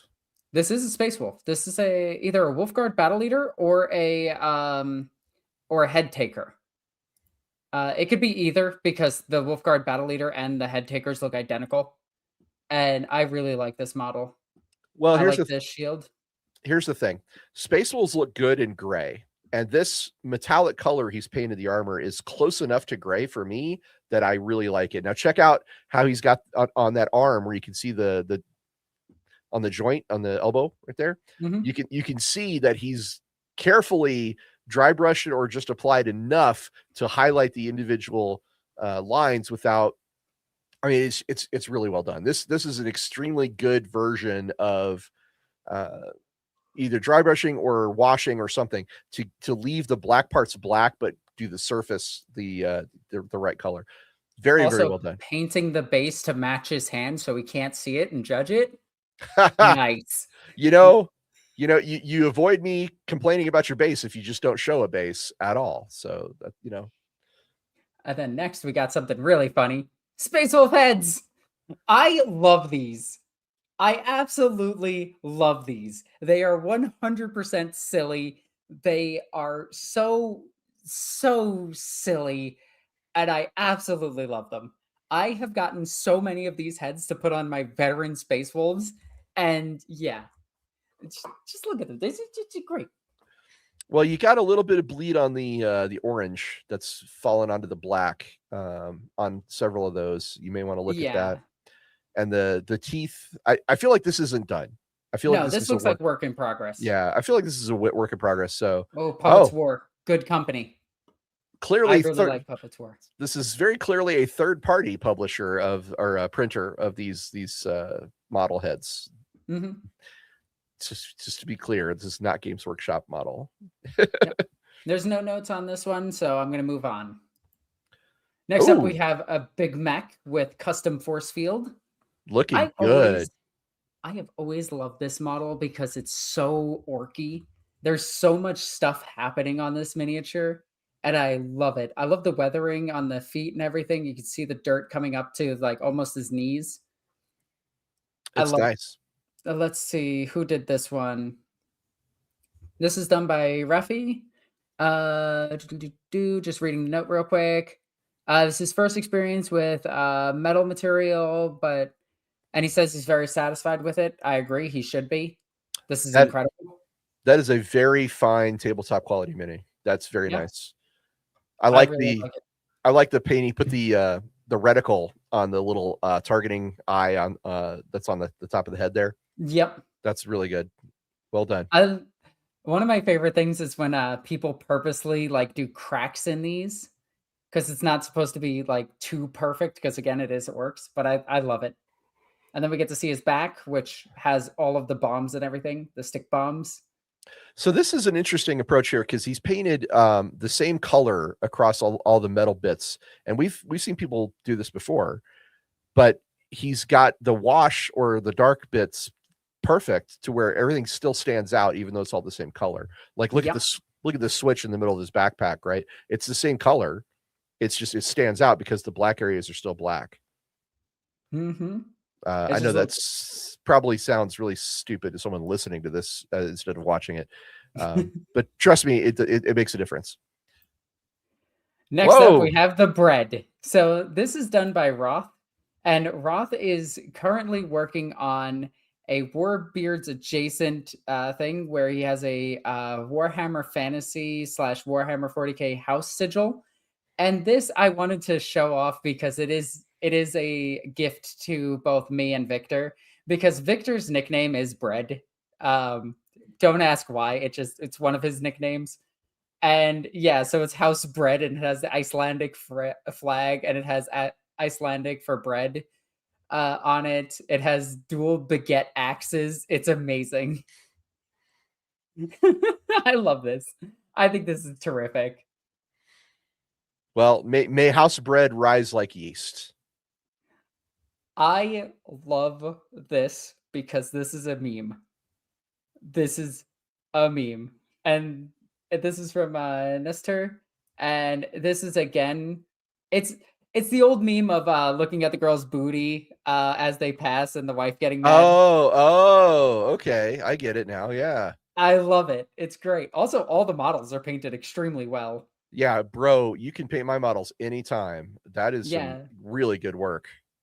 There's no Really good real work. notes with this. It Well, just looks really cool. look at the symbol on the back banner. That's Canoness, isn't it? No, that's a transfer. Are you sure? Okay. Yeah, you can see the slight transfer line. Okay, well, it looks really damn good. Everything on those guys look good. Look at the hat on the guy behind him. I don't know if that's Commissar or not. I don't know what that is, but that hat's looking really good. Yep. Also, look at that cod piece. Damn, Well, that's a good cod piece. He's a rogue trader, isn't he? Yeah, he needs to have a cod piece. I mean, why not? No notes on this. It looks incredible. Yeah, 10 out of 10. Janice Drake looks amazing. And then we got some ultras. Damn. Let's see. This is done by Lenny in the Discord. You may remember the sergeant from back in a while ago. Yada yada yada. Yeah, he's getting through his stern guard, and this looks incredible. Like, I absolutely love this. Damn good. Very, very good. I like the sergeant in the background with the plume, the laurels of victory on the two here. This just looks so good. Okay, so I have a quick question. The laurels on the shoulder pad are the same color across all three. But the laurels on the head, one is green and one is gold. And my first question would be, why did you choose to make them different on the head? I think it might be a way to mark out a character or one of them to take out first for a game. Or it might be the base color that is under the green to make it more vibrant. Possibly. That's interesting. I think you already know my comments on how to elevate this, but to be clear, to be very, very clear, these models look amazing. They look excellent. So my standard comments will apply, but you shouldn't take them as a criticism because these guys look amazing. Then it's only if you want to elevate it just a little bit more, drill out the bolters barrels or paint a little black dot at the very least on the edge, and then do something with those bases. Now, the last thing, because I knew we were going to have some extra time, I threw in some of my own stuff. So this is from a whole game that I played today, and as you can see, the rats are not having a good time. The Amazons are your team, and the Skaven are the opposing team. But look at how well these two teams are painted. Yeah, damn. Did you paint both, or just the Amazons? I painted my Amazons. Lee painted his rats, and they look incredible. Yeah, not bad. And then, I love it. I got to put actual markers on the back of them. But yeah, I absolutely love this. Yeah, they need their team members. And then this is what's left. Here's this poor rat ogre that died turn 1. All right, so go ahead. There's 2 more things here. Okay. Oh. This guy was painted up for... He's not finished in this picture. I did eventually fix this massive gap that this mini has. For some reason, it just has a massive gap in it. I tried shaving it down. I tried everything to get that gap to go away, and we just couldn't. This is a boss on a Squigosaur. This is the named character one. I just can't remember his name.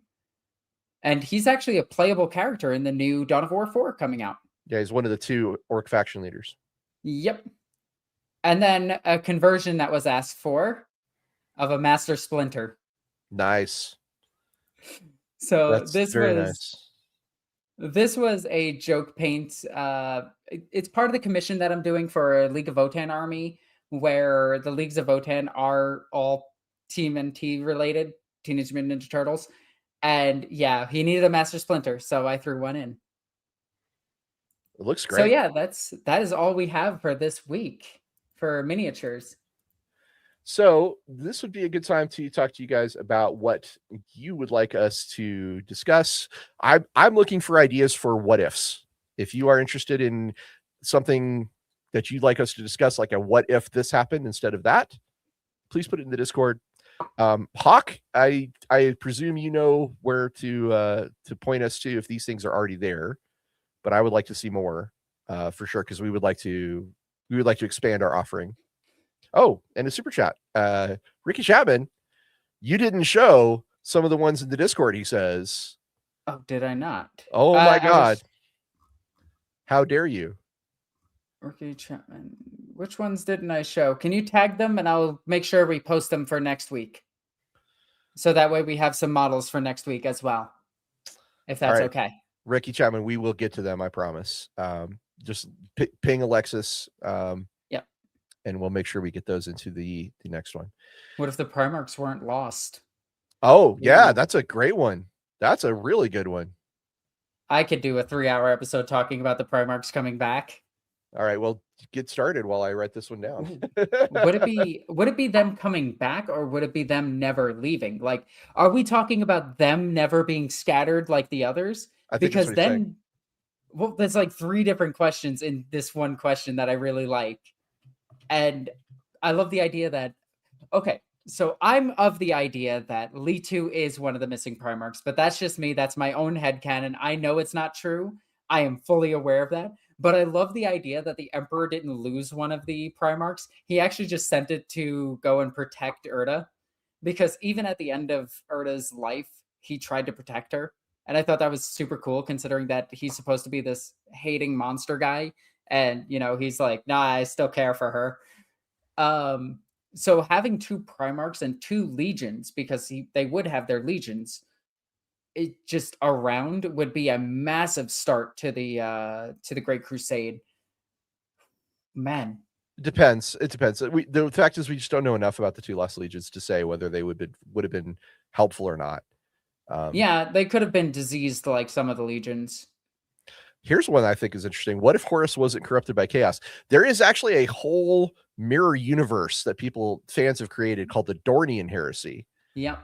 It's a really good series. We should do a whole episode on that sometime, because that is essentially the what if Horus wasn't corrupted and instead Dorn is corrupted. And it becomes the Star Trek mirror universe of 40K, where all the good guys are bad guys and all the bad guys are good guys. It's really, really fascinating. So I do check that out. I don't think the what if another Primarch became War Master is really. I don't know if I can go on about that one, because it doesn't change much, because Horus would still fall to chaos and he's still too charismatic. Well, if the War Master falls to chaos, which I believe is what the suggestion is, let me just bring it up so we can be clear. Iceveins 88 says, what if Sanguinius became the War Master and fall into chaos instead? No, I was talking about this one. Okay, but those are essentially the same thing. Yeah. So if Sanguinius fell to chaos, I think his charisma could pull a couple of the Primarchs. Well, Horus was able to pull some too, so it would have just it would be very similar to the other one. But it's a good question. It's an interesting question. Another Primarch becoming War Master. So it depends on which Primarch was chosen. Obviously, like Conrad Kurz would be a very different War Master. Yeah. So let's change the question to if the War Master like fell to chaos, but have a like, what if it was different? A different Primarch falling to chaos that was War Master. Well, a different Primarch as War Master is a topic, because that's 17 options. Yeah, that's a pretty long episode. I think we could probably discuss that to death. What if it was oh my god and not Alfarius? That would be very different. Even Dorn being War Master would change how the rest of the Crusade played out. Magnus would be a really interesting choice. Magnus would be an amazing one. I would love to sit down and do that one. I think I'm going to actually add that. If you guys don't mind, I think Iceveins 88, you had a really good idea. And who was the other one? Sorry, just want to double check. I want to give credit. Ricky Chapman, I think, is the other one. Yep, Ricky Chapman. So Ricky Chapman and Iceveins, do appreciate you guys. I'm going to add that to the list, because that is a pretty fascinating discussion to have. This is another one that I think we don't know enough about to actually do, which is what if there was no AI rebellion? I think that's more mythology than it is actual lore, as weird as it is to say, because there's not much about it. We can speculate. So first of all, it would change a great deal, because it would mean that computers and artificial intelligence would be part of the Imperium, right? They would resemble the kin a lot more in the way that robots work and AI works, computers work. There wouldn't be servitors. The Adeptus Mechanicus would be a very different thing entirely. They might actually just be chaos. Maybe. It's if he's saying no AI rebellion, though, I'm not sure we can say that the AI fell to chaos or not. It's interesting. Is that a 3-hour discussion? I don't know, because it would be pure speculation. If you guys are okay with pure speculation and just going off on weird, wild tangents, why not? I think what we should do is we have a what if section, and then the ones that we don't think have enough like story to tell, we just lump those together. That way we don't have to try to like drag out something that we couldn't do for as long, where we could talk about the Men of Iron, and then we could talk about like, another what if scenario that's also short. Well, I think part of the fun of the what ifs is us going off on speculative Giant tangents, and guessing really and fun. saying here's how I think it would be happen, and engaging with the chat, where the chat's like, well, what about this, what about that? I think that's really the magic of a what if. Yeah, I agree with you. I fully agree with you. What if the Inquisition found out about the Fallen? So there's a whole comic series about this. I think it's happened. Yeah, the Will of Iron. But great super chat. Appreciate you, Hannah 1431 from 39. What if the Inquisition found out about the Fallen? So honestly, I'm not sure it would change a whole lot. The Dark Angels might actually have a lot of help. I mean, yeah, in certain scenarios, it could be if the Inquisition was like, these guys need to be dealt with, which is rare for the Inquisition to do as a whole. But if enough Inquisitors got on board with this idea, I think we add this one. Okay, well, the Fallen in general are a really cool topic. So yeah, I like this one. I like this one a lot. I hate the way this one is worded. Oh, Micah asks, what if the Eldar didn't goon Slaanesh into existence? I hate the way this is worded. Oh, okay, so the survival of the Eldari Empire. That's a big thing. That changes a heck of a lot too. It basically ends the Great Crusade. First of all, the Great Crusade just doesn't happen. Yeah. But it means the Eldar rule the galaxy. It means the Eldari are they'd still be super decadent. I mean, they were awfully decadent, y'all. Would Slaanesh still exist? Well, if he had, this question is asking if he wasn't born. But like both me and you know that a chaos god always exists from the moment of its birth. The question's worded in such a way where it could be interpreted as Slaanesh does not exist. But this, again, I love the Eldari, and doing a deep dive on the Eldari Empire, because the Crone worlds and the Crone swords, like there's to speculate about Demon Eldar. I'm on board. Yeah, we get to talk about Demon Eldar. Yeah. Crone worlders, I'm right there with you. Also, you wouldn't have the Altair. Would that actually stop the Imperial Crusade? Would the Eldar be unified enough? Okay, here's the thing. The reason why the Great Crusade wouldn't happen is because the warp storms that the birth of Slaanesh calmed the warp storms in the galaxy, allowing there would just the be warp storms everywhere. Yeah, which the Eldar don't care about because they use webways to get around. Yeah. The Emperor would basically probably sit on Terra and just build his webway gate until he could go somewhere. Yeah. I think, or they might figure out different space travel. It would turn into, instead of Imperium v Chaos, it would turn into Imperium v Eldari, which would okay. We got to add this question. I already did. That's already okay. It's that's in there because there's a lot going on with that. But I think we're at the final few minutes here, so you guys, I want to say again, if you want to be a part of our community, you can become one of our lore seekers by joining our Discord. We have a really active Discord community. Hawk can put a link up, I believe, into the chat, or I can. If you can't, no big deal. Either way, we have a lot of great discussions about Warhammer 40K, about Warhammer Fantasy, about Age of Sigmar. Come join us if you like. And we broadcast, or we stream, I should say. I'm old. We stream Lorebeards 40K every Wednesday and every Saturday. usually from 2 o'clock to 5 o'clock Mountain Time. Or 9 p.m. to 12 if you're from a volcanic island in the middle of the ocean that's frozen. The ocean's frozen or the island is frozen? Yes. And we welcome all your input, and we'd love to engage with our fans. We do shows that are like Let's Build A. We've done a Let's Build a Rogue Trader Retinue, which was awesome. Let's Build a Chaos Warband. Let's Build the Space Marine chapter. We've done all of those. We're going to do more. We have done What Ifs. There's an episode on what if the Emperor died, if you want to check that out. And that was a really good one. So our Saturday stream, like today is our Saturday stream. Saturday streams mostly are focused on like direct lore. Like, hey, what do you know about these characters? Here's the lore. Where our Wednesday streams are a little more speculative or let's build stuff. It's a little more fun, and we're also going to have some guests show up soon to talk about some really interesting stuff with 40K on the Wednesday show. So that's kind of how things work here. Yeah, and it's a ton of fun just having us here chatting with you guys, building random stuff, confusing Ross, making sure that he admits that he supports the Reign of Blood. You know, I do not support the Reign of Blood. Anyway, guys, thank you for watching. And remember, in the grim darkness of the far future, there is only lore. Dun, dun, dun. Thanks for watching, everyone. Yep. You have a good one.